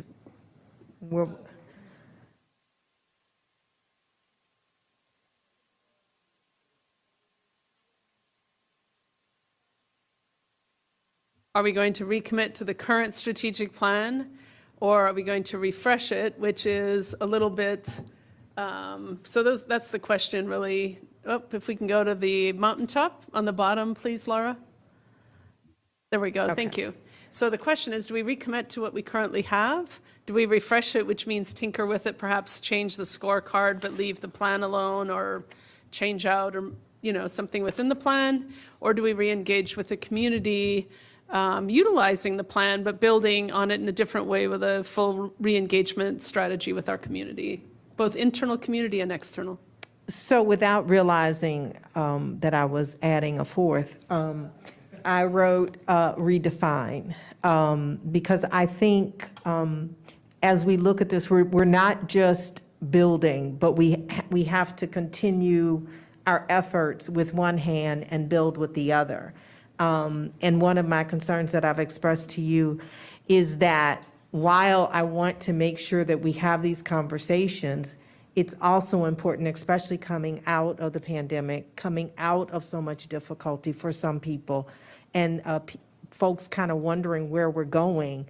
I do wonder how we're making sure that we continue to message something very positive for the community. Kind of, I've likened it to FDR, it's fireside chats, right, to understand everything's okay. This is the process we're engaging in, and we're focused on this. I'd like to think that that focus is student success, but how we communicate that is very important. So I think that for me, it's a little bit of a lot of it, and I would offer that kind of redefine, because we are letting the community know how we're moving forward. And I think that there are a number of people in the community that are looking for that direction. I think it's really important that we take those steps to hear what our community is saying specifically, and as others have said, specifically students, but students and parents together. We have a number of people in this community who, for whatever reason, believe that they are talking from behind the glass. And so I think that if we can define how we're making sure they understand that they are an important part of the process, I think that's really critical here. Not just students in general, because we have a lot of student leaders who are doing a lot of talking all the time for us, and they're excellent. But I do wonder about those who aren't speaking. And so have you thought about how we might, I know you're just hearing us right now, but I'd like to target those folks that don't feel that they're being heard. So I think we need to craft a process that includes as many voices as possible. And we have, I mean, one benefit of being a large division is we have departments of staff for family and community engagement, for example, our principals, our student body leaders, our student focus group leaders, our student affinity group leaders. I think that it's going to be imperative that the process include as many voices as humanly possible. And we're going to have to think of new ways to do that. It'll be a piece of why it's so important to craft a thoughtful process. Because if this is just a checkbox process, we're going to, we're not going to do right by our families or our community. I'll need to go back, but I'll stop here by saying I do believe this process has to include looking at how we engage. There are things that we have relied upon that perhaps are not as effective as they need to be. And perhaps before we go forward, we need to ask that question and evaluate so that we're building while we're continuing to focus on those things that we know are important. Thank you. Thank you, Ms. Keys-Gamarra. Ms. Pekarsky? Okay, thank you. As seems to be the growing consensus, I too think, we have kind of an opportunity right now to do a redo or a stop and start over. In some ways, I actually think we, even as a board, as a system and community, are probably in a better place to do this right now than when we came onto the board. So, go figure the way things work out at the end. But also, I think the pandemic, it did, as we all know, create a schism in our community. And I think this is actually an opportunity to bring people together to work together and kind of re-envision what they want for our school system and our children going forward, and hopefully find that there are many, many ways in which we actually agree and all want similar, if not the same things for our students. So my one thing is, I appreciate that you said this cannot be a long drawn-out 3-year thing, because for me that I think is very important.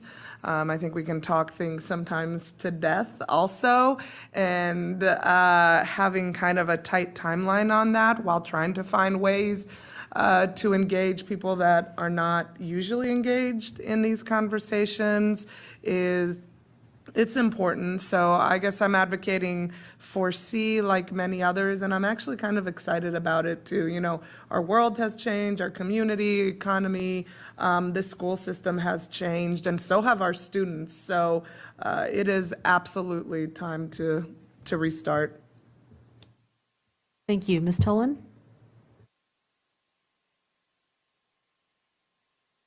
Yes, so I have told a couple people, I was on staff when the previous strategic plan was put together. And so I really appreciate how important it is that, people are engaged and that the strategic plan goes through the entire organization. Whether you're in the central office or you're out at a school or, wherever you are as part of the district. Because, we were really asked to make sure that all the work that we were doing fit under that strategic plan. And I think it was extremely helpful. So, like you've already said, we have some really great pieces that are in place, like our portrait of a graduate work, our theory of action, theory of learning, and education. I think are great kind of strategic thinking processes that have, gone on in instructional services and continue, that we can continue to use and pull in. But having said that, I also just in talking with people in the community, we're coming out of COVID, very different families have handled it differently. They're coming out of it differently with different needs than they even thought that they had, a couple of years ago. So I think it's a great opportunity to really do this re-engagement work with the community. I also, just over the last couple of weeks, we are talking with principals. They're seeing increases in numbers of people at their schools. And a lot of these are people, I've talked to them, that are moving here from different states, from different countries. The diversity in our community is increasing, and culturally and socioeconomically, and the needs that people have are changing. So I think that re-engagement is really important. I liked the idea, I had already written down this idea of tiers, and then, Dr. Anderson, you talked a little bit about that. Do we really focus on, the student achievement and the student success piece of it? And then how do we have maybe parallel or sub-tier, if we will, whatever, strategic plans so that we do engage everyone across the entire district?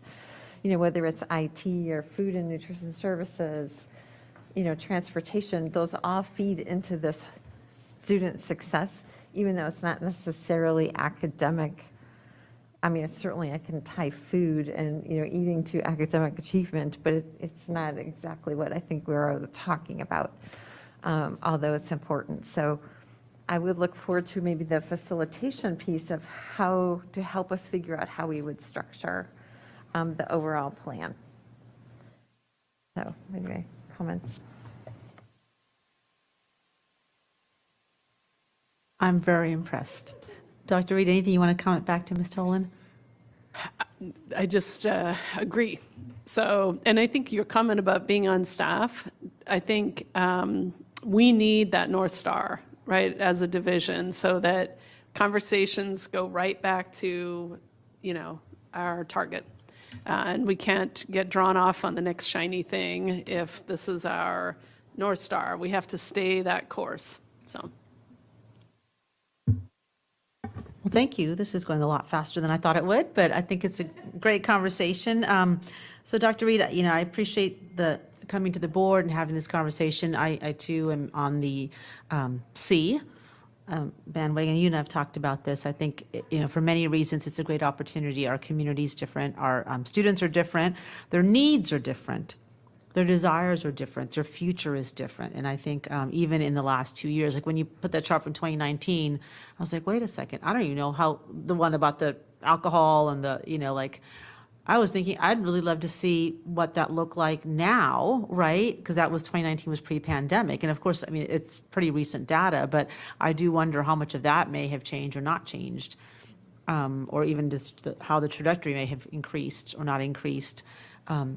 Just in the last couple of years. So I think this is really, really exciting to re-engage our community and work on that process. One thing I did want to sort of ask you about, it's kind of Ms. Keats-Gamar's point about doing while planning, right? I know we had talked about policy governance at our previous retreat and doing the policy governance work and strategic planning work. And I think the board's committed to both at our previous retreat, the policy governance piece of it and how we all function together, but also our strategic plan in terms of what is the overarching umbrella for our system under which everything flows. And then we have a third initiative we've committed to, which is collective bargaining. How do we, do and plan for those? I know you've not talked about this a little bit, but I'd love to kind of hear from you on that. So I do know that policy governance provides, to Dr. Anderson's point, the accountability that's very clear for achieving our strategic goal initiatives. And then it leaves no doubt, right, about how we measure the effectiveness of the division. We're effective if we meet our goals. It's that simple. It's done transparently. The community sees it. We're all pulling in the same direction. It's a beautiful thing, right? I would be happy to go through, we talked about kind of outlining what a 5-year plan might look like in terms of different initiatives. And I certainly have asked for chart paper and 2 colors of pens that are here, that I could work on that. I wonder if we're done with this conversation and I should move to that, or do we want to move to that now and then come back to this conversation? What is your preference? I think if you want to just hold off on that, we can finish this conversation. Then just something I wanted to put out there as something to talk about, but maybe just if you could sort of give your big vision about how the policy governance work and strategic planning work sort of fit together, that would be sort of answer my question, then we can kind of go through the plan. So policy governance essentially says that you as a board set the goals for the organization. And in this case, you would be doing that through re-engaging the community in a strategic planning process that leads you to a place of identifying the goals for the division, right? The strategic goals. Because you set policy as a board, once you've agreed that those are the goals, then we look at what are the executive limitations that sit under that, the bounds in which I can work to achieve those goals. And so then we calendar over the course of the year a public presentation on each goal. And most people are going to say that I've worked with, you don't want more than 5, somewhere between 3 and 5 goals. But then you have a presentation throughout the course of the year where I have to bring you evidence of the fact that we're either making satisfactory progress or have achieved those goals, right? So, or you could find that there's insufficient data that I brought you to make a decision, or that I've made unsatisfactory progress in leading towards those goals, right? But that becomes the evaluation. So we don't need to have some other metrics. It's the goals, right? Did we meet them or didn't we? It's that simple. Then within the executive limitations, there might be one on human resources. There might be one on technology, financial execution, planning or management, student environment, culture and climate, equity, equitable practices. And often there are anywhere between 10 and 15 executive limitations you might select. So again, you calendar a presentation of those at a public board meeting throughout the course of the year, and I bring you evidence that within that executive limitation, I've made satisfactory progress in the measurements that we've agreed as a board that we will do to be successful in reaching our strategic goals. So policy governance embeds the accountability for the strategic plan and the way we operate as a division. Once the strategic plan goals are set, we also then, our regional assistant superintendents, executive principals, and principals, the staff throughout the division, then have specific goals that we're going to work with individual principals or pyramids on, so that the work in the boardroom goes to the classroom. And that's what you want. The impact of the conversation at this table, if it does not impact the classroom experience or the learning experience of students, is not a conversation that has a great deal of value. So the benefit, I think, of a tight strategic plan and tight accountability structures enable the decisions you make here around policy to be enacted at the classroom level. And once you've agreed on that strategic planning, those goals, and we have the governance model clear, then your role, obviously, is to hold me accountable for the division achieving the outcomes that you expect and that the community expects through your election. Great, thank you. That was really my question, to see how all these pieces fit together as we're having that conversation. I will reserve my minute 25 for later. Mr. Mish, I apologize, I didn't see your placard up before I took my turn, so I'm going to give you your turn. Thank you so much, Dr. Reed. Thank you. I know the expectation is totally option C, burn it down, that kind of thing from me, but, you know, but yeah, safely and, you know, without hurting anybody. No, but I would have leaned into B, but I think I'm actually where Elaine is at, and she described it well, where we're just in such a different time. The makeup of our communities has changed. COVID, the economy, our understanding of equity, and buy-in for it lead me to think C may be the most viable option. But I say that, saying that I also don't want to see us just going around doing the same old public engagement, saying, you know, we've heard the community, the same voices have spoken, and now we've come up with something that's slightly tweaked, but overall similar. So important pillars of that for me, if we go with C, are knowing who we serve. And I appreciate that you started with that, of just kind of reminding us who is that. But then, of course, that requires more digging. And it's similar to what I shared in our last work session, where, you know, looking for who's not showing up, right? Learning from COVID, and who did we miss that? Like, we dropped a bunch of families, right? Like, who are those people? How did we lose them? Learning from that transition and trying to identify which voices are not showing up, how can we find them? And then, is our time invested in seeking direction for what the strategic plan is going to be, invested proportionately to who these sub-communities are? Like, are we paying, you know, the amount of attention, for example, to focus on, let's say, ethical and global citizenship, if that's something we want to move forward with, in the communities that idea may have come from, or in communities that don't speak English and have, you know, a particular voice to the idea of global citizenship, or on and on, right? But that it's our investment in that and who we're hearing from about what is proportional to who those communities are. So if we're serving, you know, if a third of our kids are in ESOL programs, then that should be reflected in who we're hearing from and how much time we're investing hearing from various subsets. So that's one thing. The other is, I would really like for us to lean into some level of data expertise in how we approach all of this and how we develop a new scorecard. I don't know if that's ORCE, if they have the capacity or the know-how even, but things like creative metrics. We talked a little bit about the opportunity cost idea that I just threw out earlier, but things like that might move us forward, thinking through how we might disaggregate. You know, I know we've talked about this quite a bit, but we don't even know what we don't know about what we're missing. So that's a possibility. And then I'm sure there's been thinking around, you know, how we account for gaps and what's missing in the data too, that experts have come up with, that maybe our collective understanding at this table doesn't have it, but I'm sure is out there. So I'd like for us to examine that. And then finally, to recognize that any public outreach effort that we do is one component, is a partial component of the bigger picture, meaning that we have to look at the research, the literature, which I know you tend to lean into quite a bit and have already shown through your leadership in this presentation. So those are some thoughts. You know, they're not all of them, but that's my time. Thank you. Thank you, Ms. Omesh. Dr. Reed, any responses or comments? I love that we're thinking about modeling this process around what we hope to see.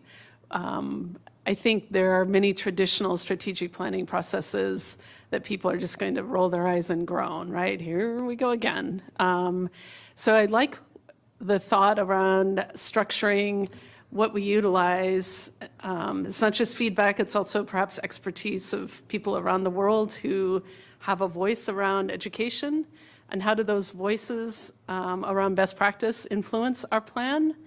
How do the voices of our families, our students? It's really an intriguing opportunity. So I appreciate that thoughtfulness. Anything's possible.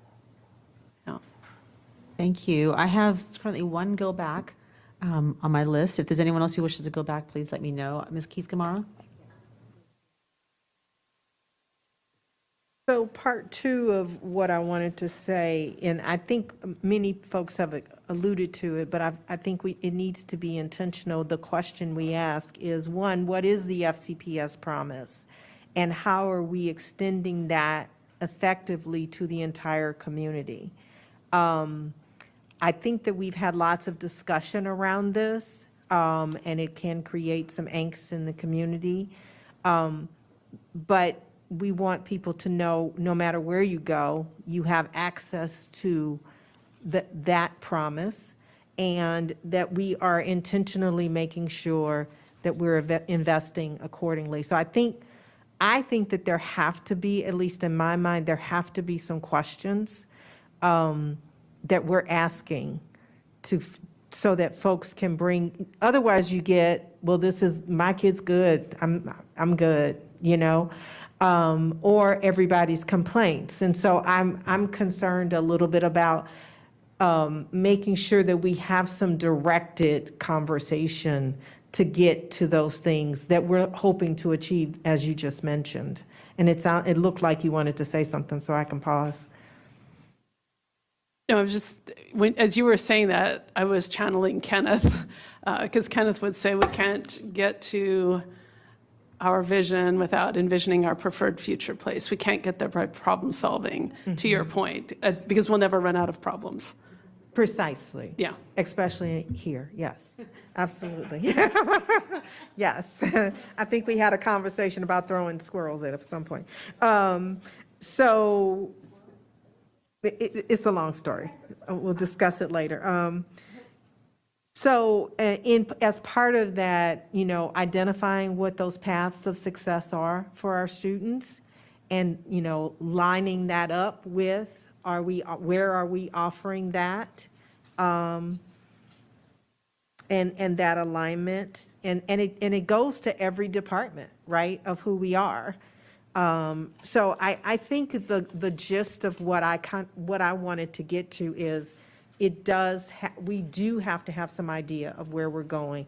We do have to have some questions for our community, and we do have to have a message of who we are, what we're trying to achieve, and how we're focusing this conversation. Great. Thank you, Ms. Keys-Gamarra. Dr. Anderson? Thank you. Two things that I didn't get a chance to address during my last turn, and I think Ms. Omesh began to speak about that. It's the communication piece. We have this issue every time, because we do have facets of our community. You send out an email, they'll respond. And we don't even need to wait for an email. They'll send us an email. And we have folks who don't respond in that way. And we have also individuals who blindly trust us to do the right thing, so not feeling the urgency around engagement. So I'm really looking to see how we can be more creative about this, because we have tried it in a number of different ways, and typically we hear from who we hear from. And so I'm looking forward for this to be kind of the turnaround moment for us to really do community engagement in a much more robust way, not community information giving. Engagement is two ways. So I'm really looking to see how that's going to be employed here as we take this very important, as we undertake this very important process. You talked a little bit in terms of how, once this is completed, how it's going to merge through the entire organization, from Mark Greenfelter's office, the intervention office, because they speak and work directly to the academic success of students, to the school's SIP goals. Because I think right now it's very specific to some school-specific information, and there has to be space for that as well. But it also has to be tightly coupled with these grand expectation points. So I would just love to hear also what your thinking is for the community engagement piece. And you mentioned a little bit about executive limitations. I would love to hear a little bit more, because you mentioned that in passing, and I know we began to have this conversation at our last retreat, but I don't think we landed on what that means to us. I don't even think we landed on, did we vote on that? I thought we did. But I'm not sure that we have a clear path in terms of what that would mean in this process. So it's technically not connected to the strategic planning process. I think I was working to be responsive to Ms. Sizemore-Heiser's question about the multiple initiatives and how they might connect. And the executive limitations are a piece of policy governance. They are, if you will, the swim lane markers for the work I would do with the leadership in the division to achieve the strategic goals that we set. So we haven't spent any time, honestly, on what an executive limitation looks like in practice, but that's a piece of our work to further deepen our understanding and definition of that work. I think what executive limitations within policy governance enable us to do is to make sure that annually, on a predictive cycle, we attend to all aspects of the division's functioning. And that we make sure we're aligned with the purpose of the strategic plan, and therefore will achieve the goals. So it's a way to monitor the management of the work necessary to achieve strategic goals. And as we learn more about policy governance, you may or may not choose to go that route. I think there are some pieces within Fairfax County that are already done around what you don't call them executive limitation, talk about operational expectations. Can I just add to that a little bit? In our, just so you know, that as part of this, we wanted to have this conversation first to kind of see which direction the board wanted to go to with the strategic plan. And based on that, we have, and I think I've mentioned this a couple times in chair's notes, we have monthly strategic plan policy governance work sessions set forward, in which case the board as a collective and as a body will kind of determine all of these pieces. This is just the overarching, which direction do we want to go in, so then we know sort of the amount of time it might take to do some of that work. So none of this has been sort of decided ahead of time, but we do have pieces of that in, after our policy governance retreat, I went back and looked at our governance manual, and there are actually 13, I think, operational expectations in our governance manual that very much, I think, mirror what you've talked about in these same sort of expectations. So we have pieces of this there. So in part of this process, I think part of the conversation will be as a body, right? What do we want to keep? How do we want to tweak? How does this work? And that's going to be part of this engaging process throughout this year as we do that work. So I hope that helps answer that question. None of this has been, no worries, none of this has been sort of worked out yet. This is just the first step in a multi-meeting process for the board. Right, and I would say that what you already have in your governance manual probably just needs to we need to look at it again and perhaps update it and then use it, right? If it's in the manual and we don't utilize it, then it's as if it's not there. Like there was a bit of a surprise, honestly. Anyhow, I will just say that I think some of the work, we wouldn't be starting from the ground up, right? Some of this work has been done. We just need to take the work and actualize it.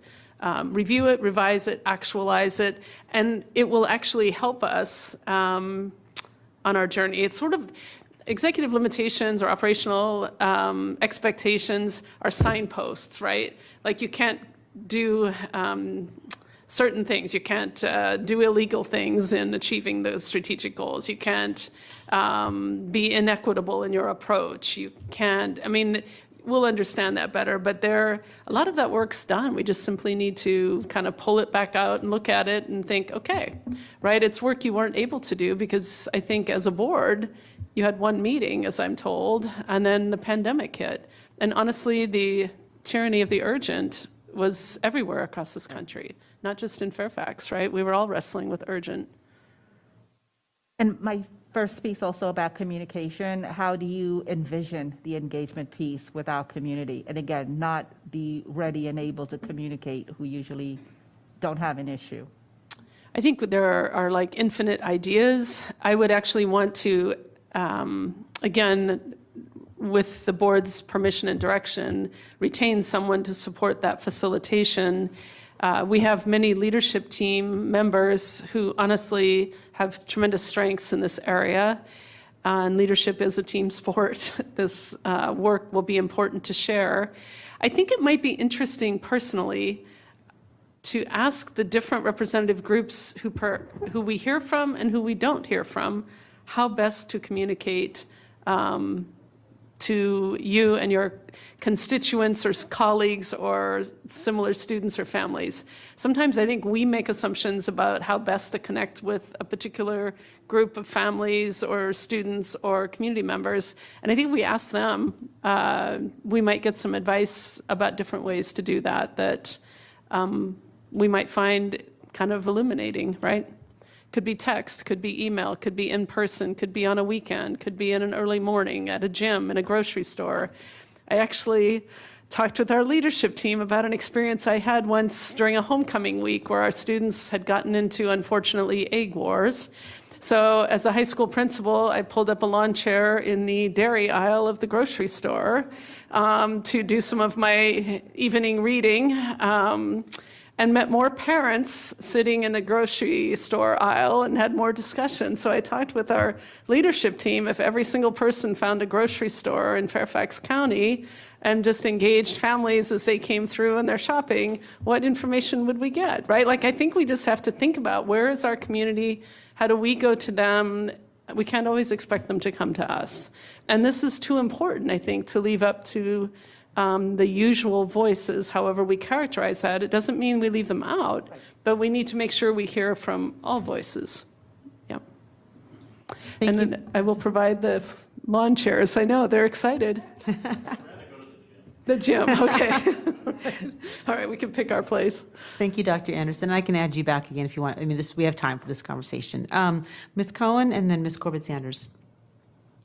Thanks, I'm glad to follow that. I do want to say, for folks who don't know it, how impressed I've been that not only you're doing these town halls, which can be more of the flashy outward, here I am in your community, but the fact that you're going with us to our schools, that you have given us a couple of days of your schedule to just take you around our communities and take you around our schools and just getting to know the area. I mean, people see that and staff sees it, and it makes you more approachable. It makes you a real human being, not just a floating head on TV. And I mean, that's true of all of us when we're in our schools. So I think using that, it is a mindset shift of how do we come to you and engage with you. And I think the people around this table would all agree. Now I'm curling the microphone. It's long overdue. I mean, we just have to figure out something different. This community is not what it was, even when we put the portrait of a graduate together and figured out how to engage all of these people. It's a different world than it was then. So I really appreciate that, because I think that's the beginning of all of this work. But to that end, as you go through the community conversations that you're having now, do you have a thought at some point, maybe the midpoint of them, or I don't know what arbitrary date you set, when you would start to maybe have conversations with us about some recurring themes that you're hearing at these meetings? I'd be happy to do that. And I've really been wrestling with Ms. Keys-Gamarra's really persistent message, as we've spoken, about being really clear about sort of who we are today, right? And what are we about today? And trying to reconcile that with the tension of, we already have a definition of who we are today and what we're about today, right? So and being thoughtful and listening versus kind of where my heart leads me. There's always a tension with that, correct? So I, of course, would be happy to update the board. I'll be done November 1 with the pyramid meetings. I'm keeping track, if you will, of patterns that I am hearing. And I think we're also asking an evaluation, 3 questions that people who attend, I think it's, how did you hear about the event? Did you feel welcomed, and did you feel heard? And that data I saw preliminarily. Helen, the OCCR team, has put that together. And by the way, props to that team. They've done a fabulous job of 25 nights they hadn't planned on, right? It's not just me, it's all of them. So. But I'd be happy to share both the data, the evaluation data, and my thoughts on patterns. And thank you to those of you who've attended. Yeah, I think, last night, just for my other colleagues, we had more folks using the assistive technology of translation than we've had at any meeting I've ever been at ever. And those were families that in all my years of being in this pyramid, I have not seen participate in events. And we had people who did not have children at Lake Braddock, but did have kids in pyramid schools and just some community members who showed up. So whatever we're doing, I know it's not the end all be all, but I am seeing a different participation level from different faces and different voices, also the same people. But, so kudos to the work that's been done to make that happen, because it was very different. It was very different than usual.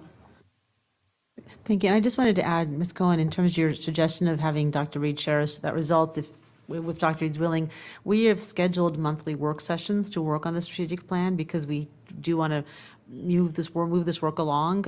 And so that is something that, we can look at when this is done, when Dr. Reed's ready, as part of those monthly work sessions. We could perhaps bring that as part of that conversation as we do this work. And I'm just throwing this out there in the air. We can, if that doesn't work, of course, we'll find a time that works. I just wanted to give that to you to know that we have space in our schedule for something like that.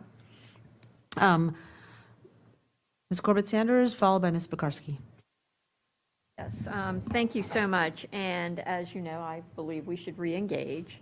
I would like to hear from you, because you obviously have someone in mind that you want to bring in. And this is really a large-scale project management effort. So it would be great if the board had an understanding of cost in the terms of financial resources, in the terms of resources of our staff, and timeline beyond just, we want to have it done by the end of May.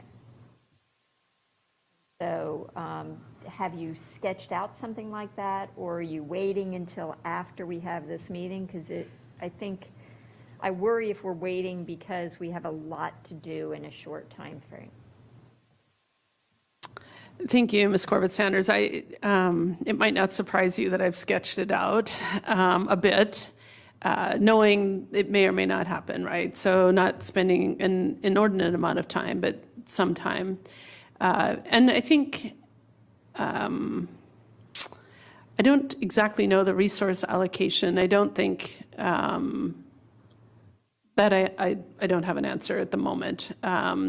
The person who I've worked with most recently is Mutu Fabai. And Mutu has done strategic planning work in divisions of multiple sizes, large, small, and has experience working with very diverse communities as well. He's currently in Los Angeles, but has worked in the Northeast as well, in the Midwest. He's worked regionally all over the country. And if the board was so inclined, I would certainly want him to meet with you as well and make sure that you would be, that's a relationship that would work. If there are other, I haven't spoken to staff, if there are other persons that Fairfax traditionally has worked with that we need to consider, then maybe we have several people make a pitch or so forth. But in my experience, Mutu has a good sense of balance of how to reach voices that traditionally haven't been reached, making sure voices are heard, and synthesizing. He tends to push back thoughtfully, I think, when people want to have 11 strategic goals. And we can't, 11's like having none for a division this size. So he has the experience. He's taken a look at the work here in Fairfax and is very complimentary about it, and would consider it, I think, a great opportunity. So he's on deck if that's something the board wants to move forward with. But I do think it's possible to be done by the end of May in a tight process, but it can't be a process that's random. I would just suggest it also can't be a process that takes 5 months to get somebody on board. So that's one of the reasons why I'm asking for more of a structured plan. And if I could ask for that to be provided to this board so that we can make informed decisions, that would be great. Thank you. Thank you. And I just wanted to add, one of the reasons for this conversation was so that we had the path forward that the board wanted to pursue, because that, of course, that one of those three paths, right? There's different time expectations and resources needed, if we recommitted, refreshed, or reengaged. And we did, we're hoping to have this conversation last week, but we had some urgent matters to deal with. But completely makes sense what you're saying, that we need to have a structure in terms of what this looks like to move forward. So I appreciate the comment. I just wanted to kind of share that with you as one reason why this was kind of done here. So can I offer that maybe as you prepare your next communication to the board, you provide an attachment of some sort? Yes, ma'am. Thank you, Ms. Corbett. I really appreciate that. Ms. Pekarsky? Thanks. I just wanted to just highlight, a couple of people have brought up how we engage and how important it is to engage our many diverse families and, in ways that work for them and to try different ways. I just wanted to highlight the work of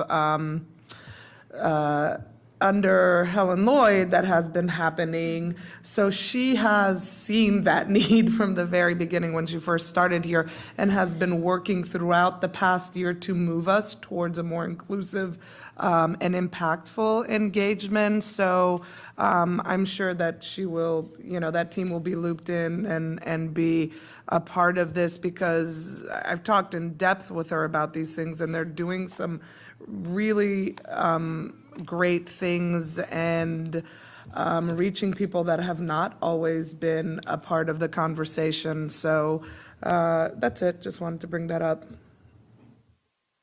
Thank you. I will take my go back, and then I know, Dr. Anderson, you have a second go back.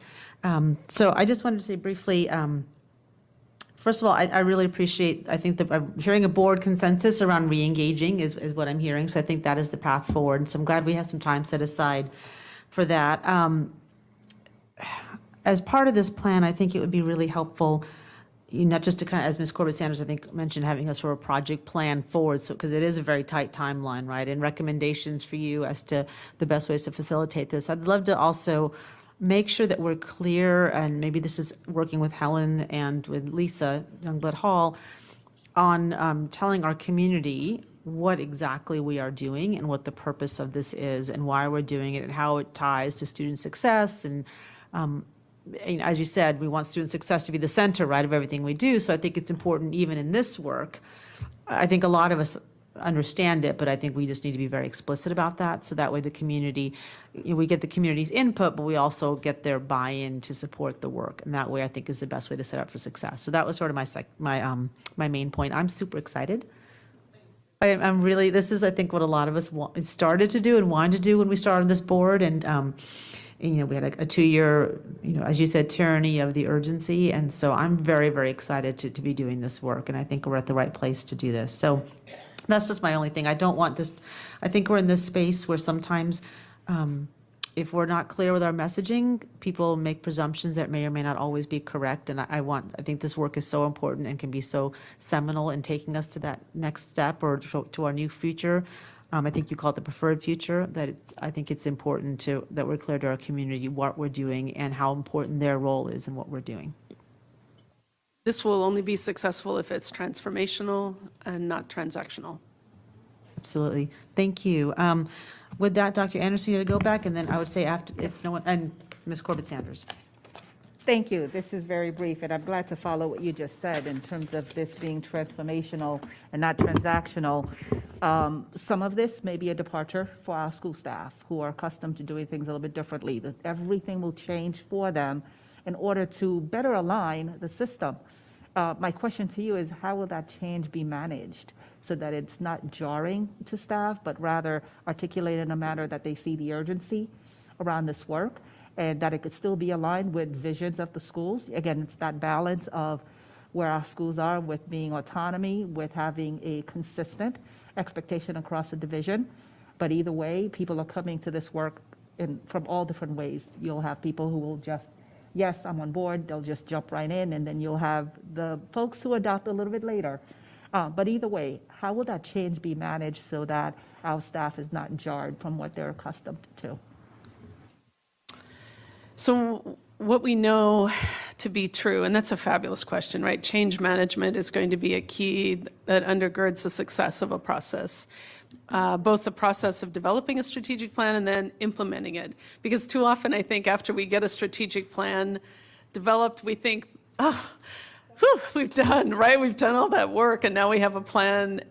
And, that's where we do take a break, we do celebrate, and we do then stretch and get about the work, because then the work of the plan, working the plan, becomes really important.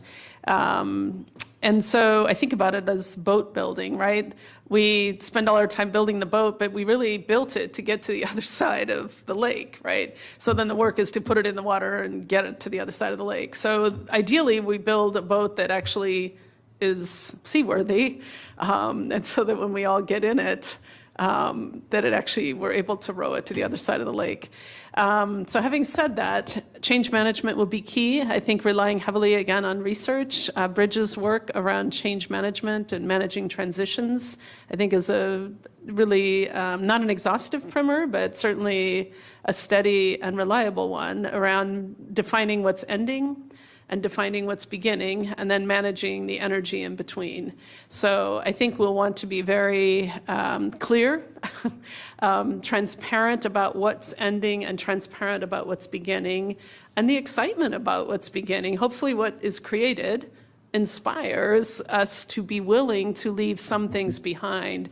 Because what we need to understand is that as uncomfortable as change is for some of us, there are children and staff in our midst who are uncomfortable every day right now. And we just have to think about what we're creating.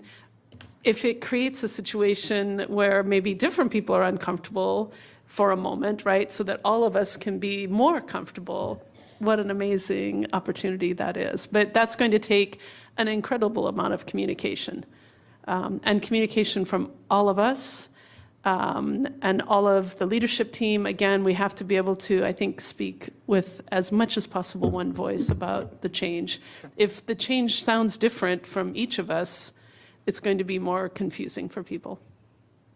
Thank you. Thank you for that. And also with the same kind of level of advocacy that you've heard around the table for being intentional about involving families, students, I also want to offer that for our practitioners, our teachers and principals, those who carry out the work Absolutely. on a daily basis. They also have to have a seat at this table. And I want to challenge you to go outside of the scope of the representative of those employee groups. Because we've been here before where maybe a principal group, the representative says, this is what we believe in. And each of us are hearing from other principals, well, we never heard about it, we never talked about it. And it's a challenge because it's a lot of people, but I'm hoping that there's space for you to be able to do both, to ensure that you have a voice that is truly representative of those employee groups while still managing it through those structures, because they're there for a reason, so that we avoid what has happened in the past, which is I was not included in these discussions. Thank you. Yep. Thank you, Dr. Anderson. We have Ms. Corbett-Sanders for a second go back, and I think after that, if nobody else, we'll take a short break before we get to the multi-year vision. Thanks. So mine is really just a housekeeping issue. We're talking about really kicking off a process that is to engage all of our community in a very deliberate manner and on a relatively short time frame. It is building on what you are already doing with the pyramid discussions. So what I would suggest is that this board needs to take formal action directing the superintendent to re-engage the community in the development of the strategic plan which honors the FCPS promise for all children. And I would suggest that needs to be taken at a board meeting in a formal manner, either this Thursday night or on the evening of the 15th of September. I'm happy to do I that. would love to hear from my colleagues on that. But I was going to say, perhaps we could just have a show of hands, unless someone wants to kind of have a conversation. Do you want to say something, or just show of hands if who would like to Throw a thumb, show of hands if we'd like to have a formal vote. So I will work with the process to make sure it's noticed properly, whether it's this Thursday or the 15th in terms of new business. I'll work on that process. Ms. Corbett Sanders, since you said, would you like to bring the motion? Is that what you're suggesting? Would somebody like to second it? Ms. Cohen, second it? So we will work on whether it's, how that process looks through new business. I'll work with our clerk on that, and we'll either vote on it this Thursday or the 15th. Dr. Reed, I'm sorry, are you okay with that? I am. If you already have an idea of the timeline for which you want me to bring a plan to you, you might want to include that in the motion so that I can be thoughtful about, accelerating my fleshing out of a plan or not.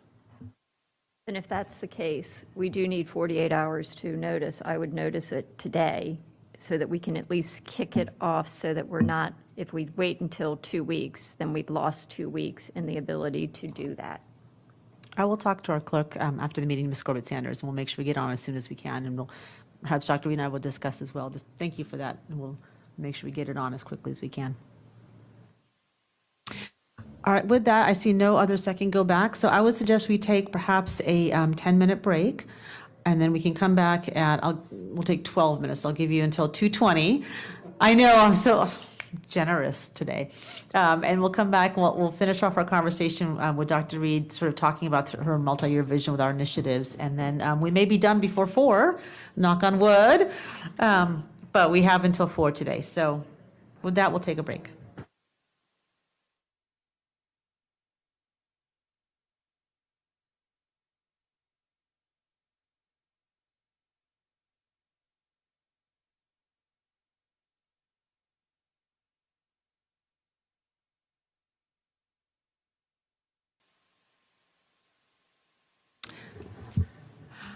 All right, we're going to go ahead and get that started. Thank you all for, I need like I guess I don't need a bell, but I did have a Law and Order gavel that made the Law and Order sound when you gavelled it. Doesn't that, I told Karen this, and she's like, I'm glad you don't have it. So we'll go ahead and get started. Dr. Reed, if you're ready, I know you wanted to sort of talk a little bit about how we're sort of going to do these initiatives together. So I'll turn the meeting over to you, and then we'll go ahead and take questions. All right, thank you. I'll start sitting. They're not easily heard standing versus sitting. So anyhow, I think what I'm going to try to characterize is a model. It's not our model. So I want to be clear about that. This is how I think about our strategic initiatives, not how we think about them yet. So I want to be able to share a model of work that I think is helpful for us to contemplate. I also want to share that, so let me just do that. So now I'm standing up. This is a very small chart paper, so traditionally I might think about a whiteboard that might be a little more expansive. But essentially, we want to think about 2022 and to 2023, and then 2023, we're looking out 5 years, right?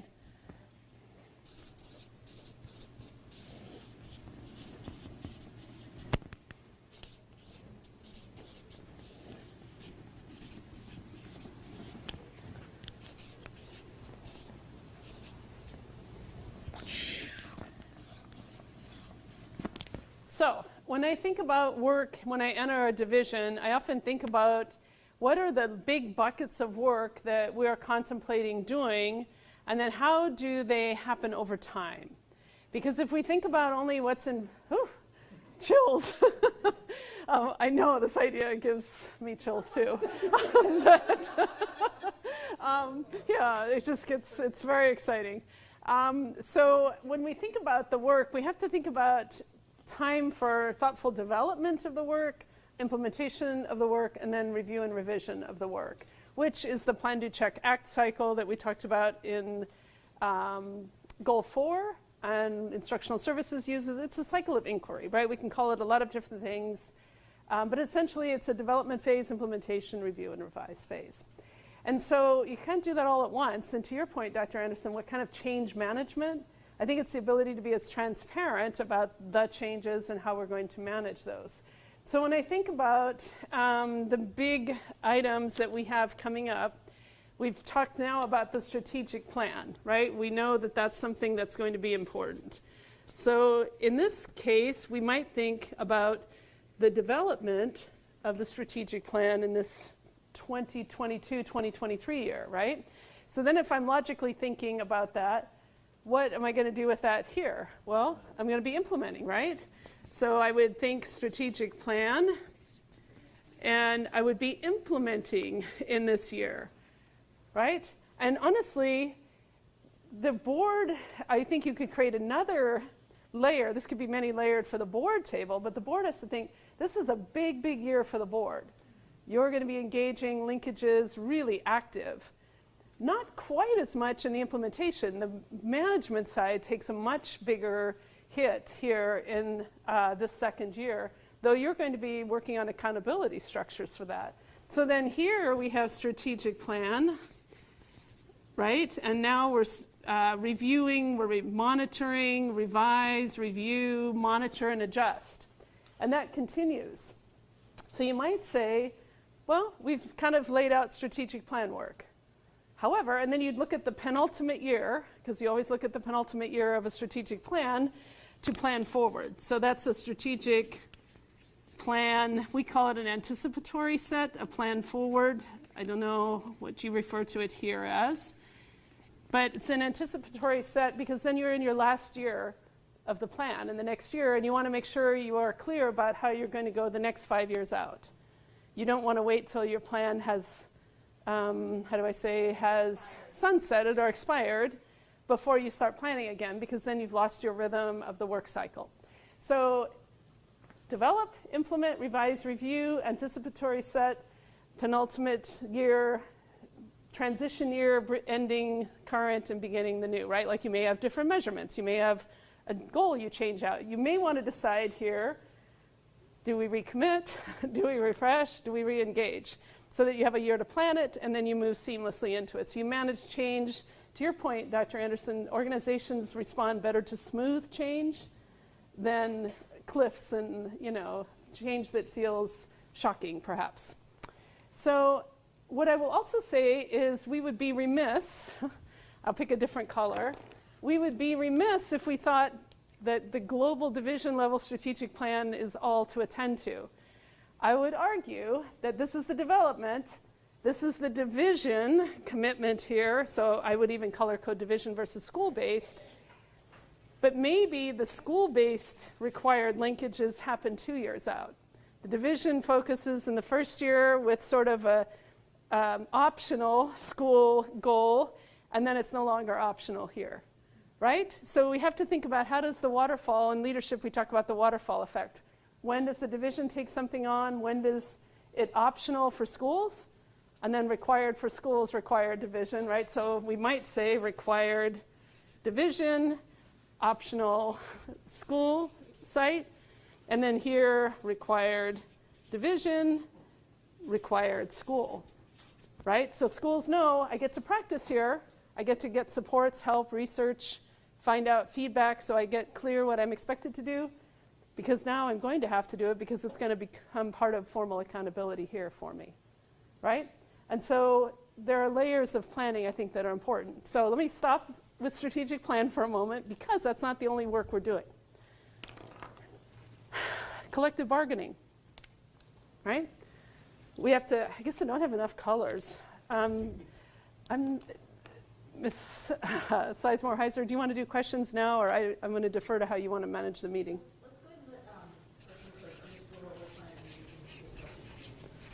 So we also have collective bargaining. We have policy governance work.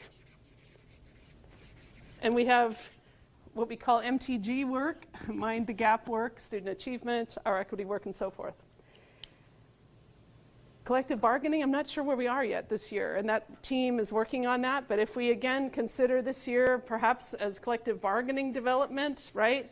We can't implement multiple large things in the same year. We might need to develop in a year that we implement a different initiative. Do you see where I'm going with some of this? So we have to make sure that we lay out these key initiatives so that the entire energy of the organization, we're not implementing 4 major things in the same year or developing 4 major things in the same year. We really can only focus on 1 or 2 main things in each strata level as we go through the next 5 years. I think about our early literacy work. It's a huge lift for the organization. When is professional development optional for our early adopters? When is it required for everybody? Every single piece of what I would call large body of work needs to have a very clear development, implementation, review, and revise set. And so when we think about this, at the end of 5 years, we should see an accountability with the achievement of our strategic goals, right? We should be there, essentially, if we've constructed this properly. Too often, what I see is a particular group heads off to work on collective bargaining, strategic planning, governance, literacy, equity, facilities planning. We, in my last division, also had bond and levy elections where we had to go to voters, right? That was a huge body of work that we would slot in. We would have negotiations, right? And those ran in cycles, and we wanted to make sure those cycles lined up so that we didn't do all our work in 1 year and not much work in another year. So I'm presenting it to you as a model for how we think about our work together. Not that this is the way we're going to do our work together, but I was sharing this with our chairs and briefly with leadership this morning, that we have to be really thoughtful and really transparent about what we're doing to enable it to be successful. So I will put my pen down at that point and tally-ho. I'm sitting down. Thank you. And Dr. Reed kind of presented this as we're talking about how to plan our strategic planning work to us in chairs, and we both thought we need, oh, please go ahead. We need her to bring this to the board, so here we are. The accountability structures, when this goes out, like I would put January here for the State of the Schools event that we talked about, this January 23. And then I would also say January 28 becomes that next time, right? You would do it annually, but you might have different targets. This January 23 is State of the Schools, but you would annually report on your progress. I think one of the key reasons there was a little, I don't want to overstate it by saying frustration, but a bit of a disconnect on this morning's presentation, goal 4, with kind of expectation, is that I think if the work of the division, if the staff work is on a different cycle than the board work, then they're only sort of serendipitous connections. And so your expectation, you're working on a cycle that's different than staff who are working on a cycle. And we have to bridge these cycles because policy governance actually is the vertical thread. It's the accountability check on all of the topics that we're working on. So the accountability comes through the governance model where you check on, are we where we should be in October of 23 with regard to implementing the strategic plan and what we said we would do by then? If we don't have markers to check for that, then we get we get either behind or off course or off target, or we see something else that we start working on when we have to work this plan once it's identified. So when I think about this morning, if staff are working on a formative cycle, they're looking at data in real time and making adjustments, and you are working on a summative, so you get it maybe once a year or maybe once every 2 years or maybe once a year but not at the right time.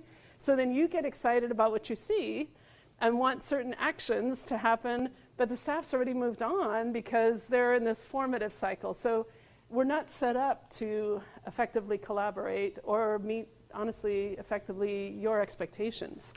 So I think part of the idea of getting really clear about this work is making sure our cycle of work, evaluation, and accountability matches your cycle of work and accountability.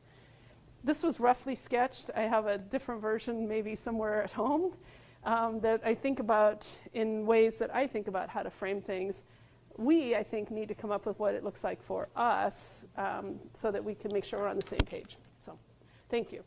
Thank you, Dr. Reed. And as I said, Dr. Reed sort of sketched this out for us in chairs as part of how we move the strategic plan and policy governance work forward after our retreat. And we thought this would be a good way for the board to decide what is our path forward in the first conversation, and then kind of what this multi-year process could look like as a suggestion. And then we as a board can have a conversation about what it might look like for us. So with that, I will turn to, I see Dr. Anderson and Ms. Corbett-Sanders. So, and then anyone else who wants to speak, please put your placards up. Thank you. I have one small question, which is kind of what got me waving. When you were talking about the optional year, just to help to manage the change, which I think is very helpful. You'll find that people like that breathing room.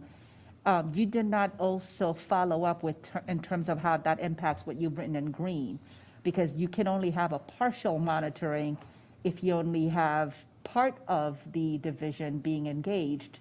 So you would need a second year of monitoring if the required year is not until the 24-25. Okay. I think one of the things that's helpful for me in working for you is we can draw this out, and you as a board, Dr. Anderson, you as a board may say, you know what, we're not really comfortable with waiting that year, right?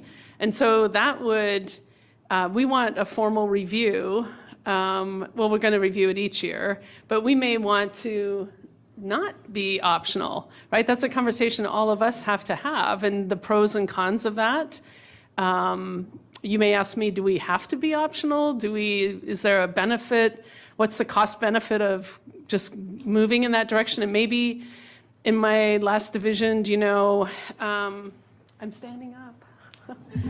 In my last division, we had 5 goals, right? And I would pick one goal for the school they had to use, and they got to pick a second. So maybe instead of it being completely optional at the school level, we say they pick one goal to work on in the first year, and then the second year, the division picks one, and they get to pick one, right? Like, there are degrees of participation within this that we can think about. It's not a zero sum, right? So it could be anything. And I think there's some room to finesse that, because there's some pros and cons to each. But I will save that for a later conversation. What I wanted to hone in on is how you were beginning to layer some of the big initiatives, starting with the strategic plan, then adding collective bargaining. There are other big initiatives. You know, you mentioned the literacy. We've got the boundary work. We've got the advanced academics work. I would love to see an entire listing of those big ticket items so that we can get a better sense of how much energy is going to be required from the same group of people. We've been here before. We've seen this movie. Everybody, it's the same people doing all of the work. And, you know, balls drop. There's only so much energy and time that one can devote. But if we're going to be planful in terms of how they get incorporated, and we will have to make some very significant decisions to prioritize what comes first. So I guess what I'm asking is for actually more information, because off the top of my head, I could list 5, 6 things, and I'm sure each of you can as well. But if we're being comprehensive, I would love to see a list of outstanding items that this board has been working on. Some major issues have come up over the last few years. You know, we're still having conversations about learning loss while we have literacy, while we have advanced academics, while we have equity, while we have this, that, and all of the other things. So if you could prepare a comprehensive list of those initiatives so we can see what works together so that they can march in concert, what really needs to be reprioritized for us to maximize our resources. So that's kind of my next step for you. That's it. Just as a reminder, there was a next steps document that we could use if we wanted to. So thank you, Dr. Anderson. Do you have 44 seconds left? Do you want to yield? All right, thank you. Ms. Corbett-Sanders? So thank you, and building on what Dr. Anderson mentioned, I think this is great. This is actually the beginning of what I was talking about having a broader project management plan of how the strategic plan fits into what we're trying to achieve here. And I think the other piece of it, because we know that there are certain data points that the community engages with us and expects us to engage with them that need to be built into this cyclical process that it should influence what we're doing at the strategic governance process. And so I would suggest that adding into this is the budget, the CIP, which will include development across the county, as well as birth rates and changes in demographics. I did send around to the board some information on that earlier today, as well as SOLs and DREs, because what we know is that we need to influence in this. We need to take the data that we know the state is going to be using, and so we know it's going to influence how they view us. So we need to also build that in on how we define the use of that data. Lastly, on the collective bargaining piece, because I think that that is something that we need to, when we talk about it, is talk about the importance of this initiative in how it influences and positively impacts student outcomes. And there are different approaches to how you approach collective bargaining. And one of the approaches is really one of a collaborative approach that focuses on those student outcomes. And so I would urge that when we have these conversations, we keep bringing it back to, this is how the data impacts, positively impacts on student success. And it goes from buildings kids go to school in, the amount of money and how we actually fund initiatives. It also includes the how we analyze and then respond to our to the data on student metrics and things like that. So going forward, as you flesh out this plan, I would just hope that we can also build in those, because that's lexicon or data that our community expects us to use, and we know that it's going to come back to us.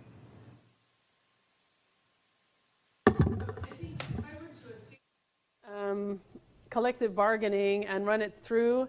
One of the things that's really important is collective bargaining in and of itself is not a monolith idea, right? Once there's a resolution, one of the keys that I would hope we would consider is training for those who are going to be bargaining.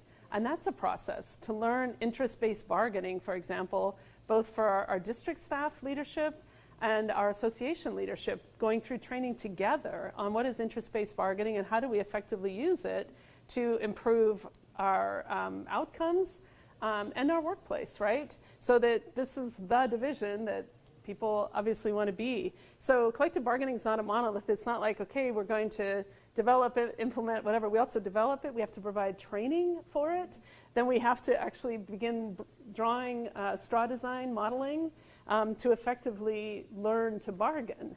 Because what we don't want to do is lean into a topic without training and proper support and development that's not resourced, and then end up in conflict. We can do this really thoughtfully, but we have to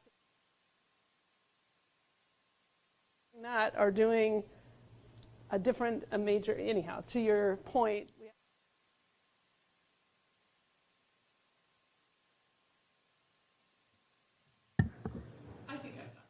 Okay. Ms. Corbett Sanders, you have 18 seconds left. I yield. Thank you. Mr. Frisch, and then Ms. Thank you. Patience is not easy, and it's also not a virtue that I have very often. So it's hard to look at something like this and know that varying priorities might take many, many years to accomplish. But to do it right, you have to do, it methodically. That said, the various thing, and if we get to the point where what Dr. Anderson is asking for in terms of a list of all the things that are outstanding, if we get to a point where we have that list, obviously various things on that list are going to be of varying degrees of time commitment, varying degrees of already having pieces completed. I think we're probably close to a resolution, but there are those on collective bargaining, but there are a lot of those other things that you've just mentioned. So part of this is also judging if delaying something for implementation is an undue hindrance to progress, right? And whether continuing to move the work forward has other impacts as well, right? Because it's not just about the strain on staff, it's also about the commitment of other stakeholders in that work to remain engaged and hopeful that the things they've been working on are actually going to bear fruit.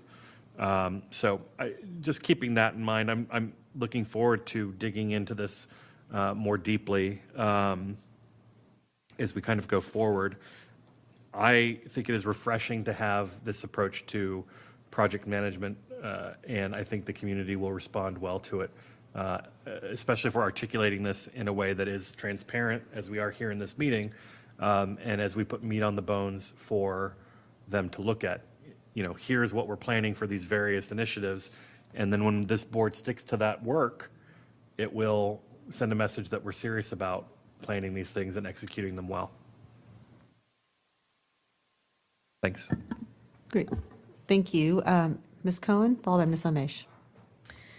Yeah, I think I would even take that a little bit farther, what Mr. Frisch said, that if we can stick to some kind of structure like this and then train our advisor committees on the same thing so that their input comes in at much more strategic times, so that their charges mirror the strategic plan and people aren't kind of searching for like what's going to be our charge next year and kind of throwing darts.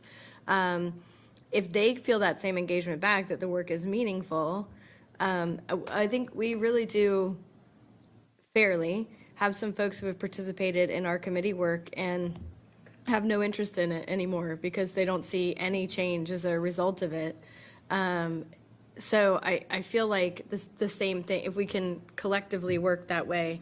I guess the one thing about collective bargaining that will be interesting for you to let us know is, especially with new leadership in a lot of what I would imagine be many of the proposed units, you know, a new you, a new them, and this idea of interest-based bargaining, which is, to the best of my knowledge, not something that kind of initially the conversations were about, is I think you all working together to come to us with a time. I think it would be arbitrary if we're the ones setting that timeline. And so I think we'd be really interested to learn more about what conversations you're having about how that should proceed. We want to do it right. And we want to do it in the best interest of all of our employees. And so we would like to know more about what that will look like. And I even think about, we had this conversation many times with like forum topics.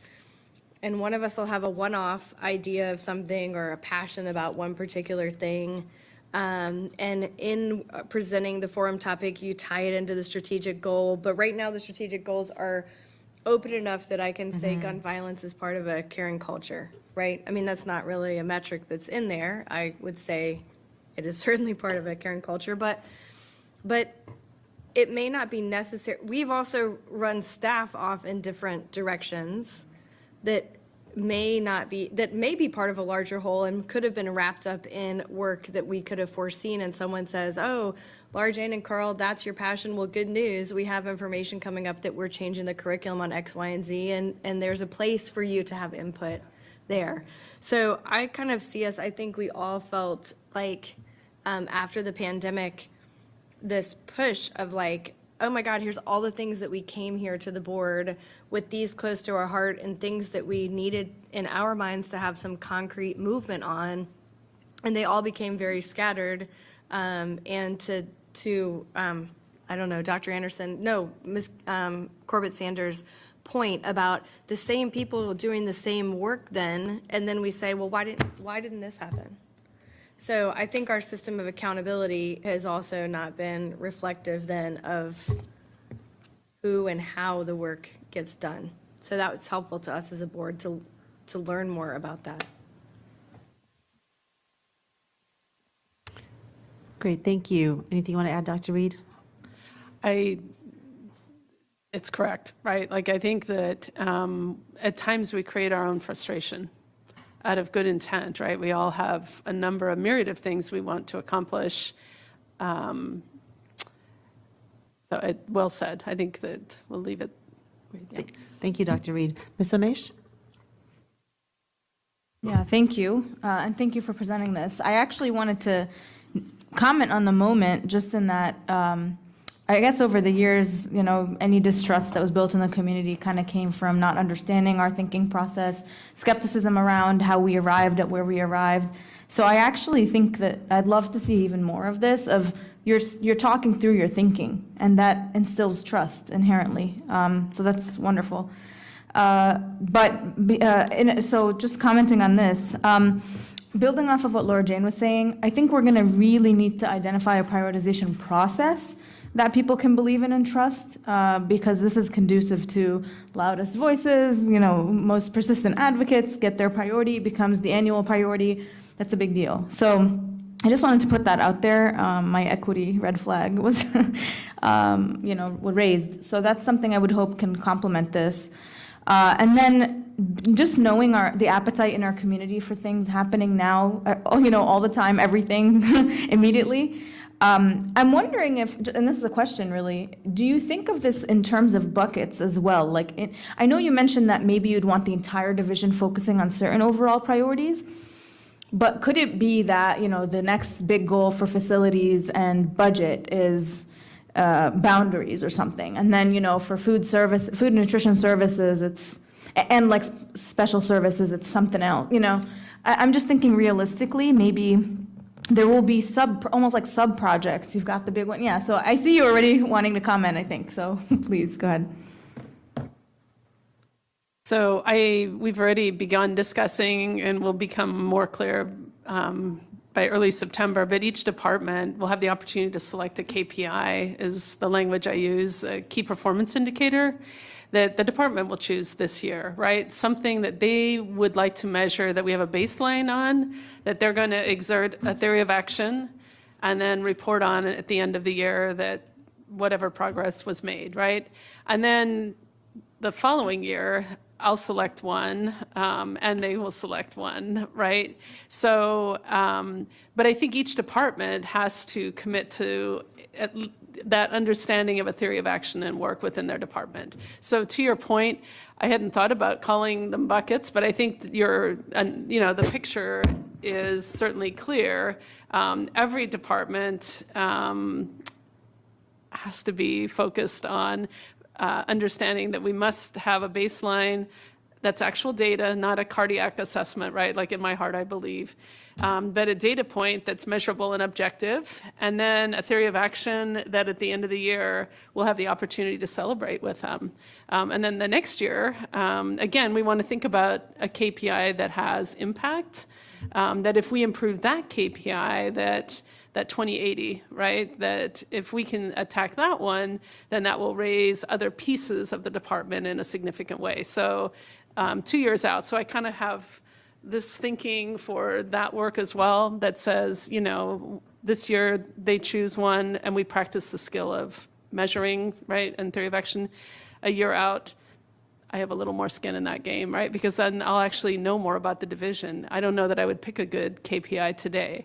But I know that in the past, in prior divisions, we were actually really able to move the dial on some, I would say, significant KPIs. An example, which we celebrated, was, on the first day of school, 97% of our bus routes ran on time. So hats off to Francine Furby, Marty Smith, Chuck Fanshaw, and the team. That takes chops, right? 110 out of 3,500 routes only were not on time. So that's amazing. I don't know if that's a KPI they will eventually select. I don't know. But that's, to your point, we can't just, right, there are major initiatives, and then there's every department's commitment. Do you envision it kind of being a simultaneous thing where you have each department on its own, perhaps in sync, but its own cycle of goals, improvement, what you said, develop, implement, review, and then the overall division has certain goals that are elevated to the top too? I'm just trying to kind of, think of what the skeleton of how you're thinking of it is. Inside My brain is a Yeah, scary I'm place trying to get today. in there. I know. I think each department we have to be on an operations side on the same cycle, but parallel task structures. We're not all going to pick the same KPI, I don't think, in year one. In year two, we might. I mean, we may pick something like responsiveness, right? We may say that every one of us could be more responsive. To internal and external stakeholders, maybe. That could be a KPI. And it wouldn't matter what department we're in, right? That's something we just are going to take on because we believe that's critically important. I'm making that up. That's not an announcement. However, we may then pick something different that's more, and maybe that's where it comes down to the one I pick might be responsiveness. The one they might pick might be more operational. Right? So, but I think operations has to be on the same cycle as we think about that. The major work of the division runs on its own cycle. So, Yeah, I'm just, as you're speaking, I'm thinking, I almost wonder if, one goal could be perhaps like quality control or like improving this current situation, but then being innovative is a different headspace, right? So, yeah, how do you move it to the next level? So even in IT, right? Is it maintaining business as usual, everything's good? Or are we looking, all right, maybe it's time to switch, guys, to Google rather than Outlook or something, We've been complaining about that, that's just a side thing, but, but I know we're on some kind of contract or whatever, but that's like, innovation is a different, mental place than improvement, right? Yeah. well, if I could respond to that, I think the innovation piece is critical, and we can't. It's not personal, I swear. Yeah. No, you're fine. You've already helped us move away from dinosaur land, so. All right. Actually, I would say that Gotham has, he's been celebrating a big win this morning. He was able to share with our leadership team meeting a new dashboard for HR and Right. enrollment. So we are very excited, and you will see that as well. I'm going to be actually sharing it Friday in my weekly reflections, a PDF of it, but it's really a powerful tool. But to your point, we can't let pragmatic cycling interfere with innovation. It's just that we can't be all going in different directions because at times we get lost, right? And then we get frustrated and angry and so forth. And I think the degree to which we can stay aligned is going to determine our success. Yeah, no, for sure. Which, necessarily brings up the project management piece. I think someone touched on, but I imagine would be critical. Ms. Amish, I think your time was up. I'm happy to give you go back if you like. It was I think it was at 25 seconds. Was it? I when apologize. started It says 3 minutes. responding. So, go ahead. I see 3 minutes on there. My apologies, Ms. Amish. No, that's fine. I was worried that I was eating up her time, so I was. It was going for a while. It's fine. That's all I was going to say. There's obviously a project management component, and to that piece, I know Ms. Corbett-Sanders touched on CIP and budget. There are all these annual things that, we do reorganization, we do the SR&R every year. So all of those are additional, even though these are the big chunks, there are just the recurring ones too. But anyway, thank you so much for this. Yep. Again, my apologies, Ms. Amish. Ms. Pekarsky? Oh, yeah. Yeah, thank you for the conversation. For me, this is just organization of work, and it is obviously needed for many, many reasons. But I think one of the biggest reasons, of course, and a criticism that has been thrown our way is that if you plan and you know where you're going and you have your goals and you know how you're going to get there, then the first shiny penny that you see doesn't derail you from that work. And to Mr. Frisch's point, yes, it is slow. Progress is slow. The work of a division like this and what we do is slow. So for people who are looking for, how do we do this overnight? I want this now. I've always said it, for me, it just is not how we move forward in the long term. So I would love to see us all on the same page with this, all collaborating, so our community knows what to expect, so they know the work we're doing, so they don't feel like we're, reaching for the stars, depending on the day. So I don't know if the question is, are you supportive? Yeah, I'm supportive and very much looking forward to talking and discussing with the board and with you so that we're all working together as well. And we don't have, that frustration of, well, we had these conversations and what happened and nothing happened, but, right? So thank you. I do look forward to coming up with these plans. Thank you, Ms. Tolan. I just have a really quick comment. Appreciate all the conversation that's been going on here. Just in my previous experience with the previous strategic plan, I really want to make sure that we communicate what is happening and have input throughout our entire organization. Of course, the community, the families, that's all one piece of it. But, we have so many employees in FCPS. And, down to the, everybody working in the schools, like our custodians, our, HVAC people, whatever, they all play a role in our student success.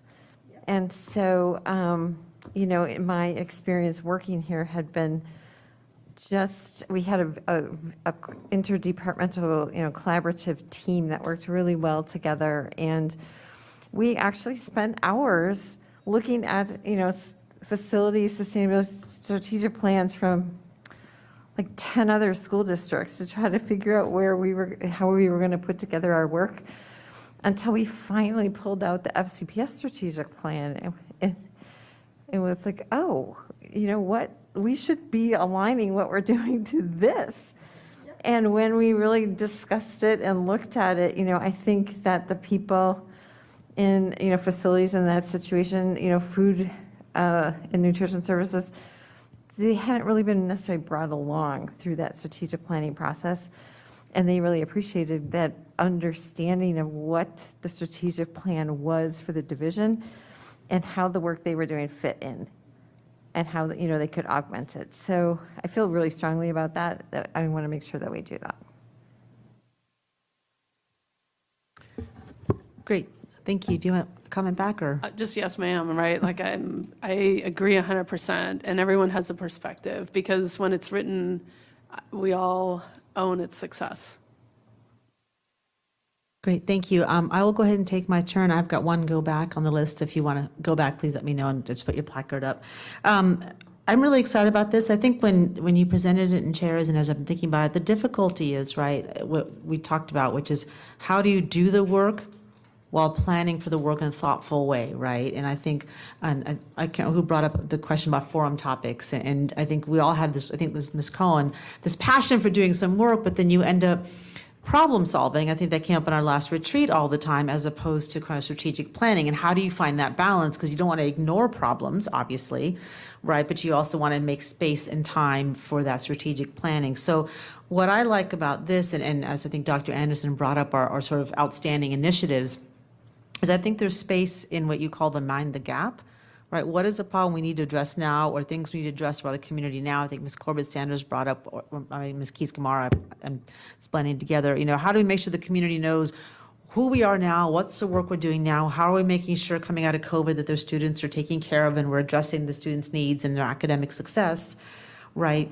Well, we have our initiatives that we're passionate about. Which of those initiatives falls into that mind the gap work, and what of that falls into our conversations about strategic planning, and how do we figure those pieces out? So then as we move forward, as we've developed this, to me, and I would love to hear your thought, but to me it feels like the initiatives and passion the board and community bring to what we want to do will fall under the umbrella of that policy governance through the operational expectations. So for example, we might come to you and say, I really am concerned about middle school start times, which I know Ms. Pekarsky's talked about a lot. And you can say, well, that is part of the operational expectation under student well-being. I'm just making this up. And as part of that, this is what we're doing around that initiative. Or here's how there's space for the board to bring that thought. Or gun safety, right? That's under this operational expectation. I feel like once we build that piece out, then it'll be kind of clear what that board role and community role is in bringing those initiatives and how we work with you and staff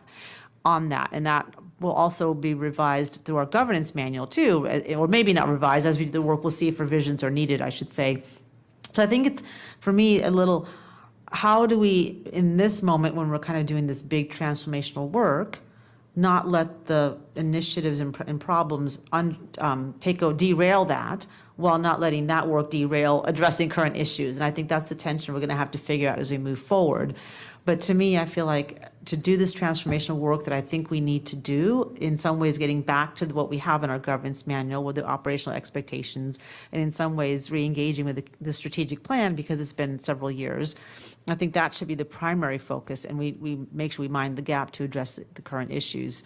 But perhaps the conversation about what's outstanding gets subsumed into the strategic planning conversation as we figure out collectively what is our plan and goals for the, with community input for our division. So I'll stop there. I don't know if you want to comment, but that's just sort of how I'm wrestling with thinking about this. Thank you. Having said that, I think I only have one go back from Dr. Anderson. Nope, no go back. So any other comments from my board members on this piece of it? And if not, go ahead, Dr. Anderson.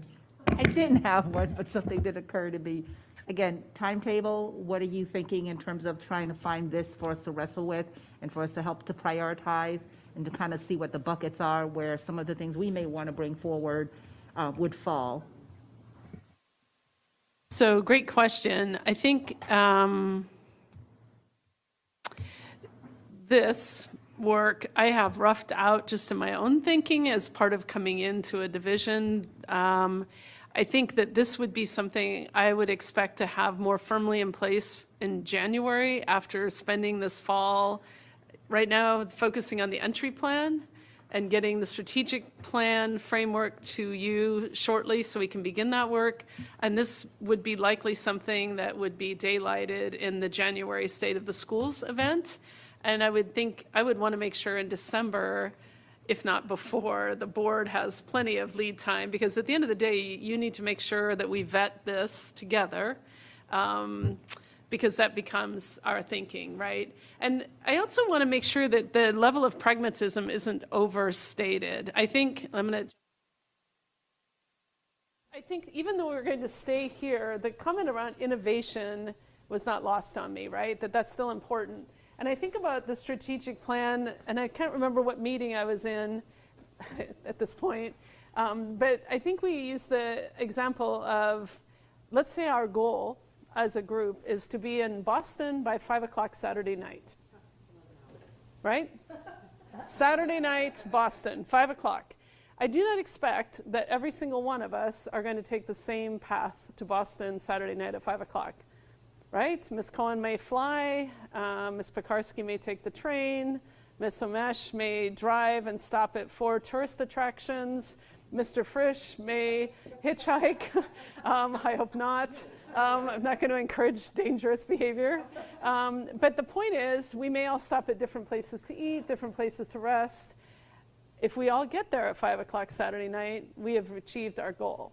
That doesn't mean that we don't have freedom within bounds, which are those executive limitations, right? Which says we start at 3:30 in Virginia and we have to be in Boston at 5 o'clock.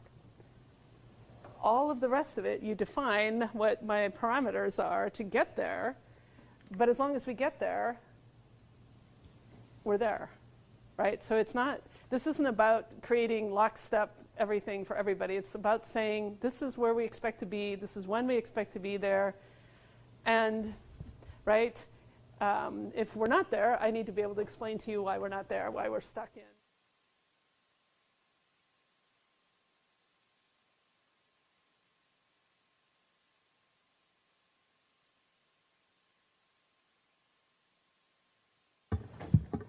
Good, thank you. And that was actually kind of my wrap up with this meeting here is I think we have some do outs from this. We have a motion that we're going to bring forward to direct you to do the first strategic planning work as part of that re-engagement and to come back with a strategic planning project management sort of timeline along that. And we'll work to figure out what the timing of that looks like.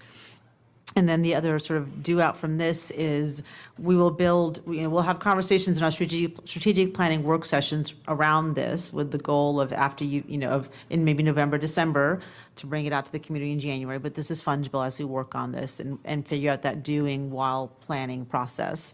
So the next step from this is we have a monthly work session on strategic planning.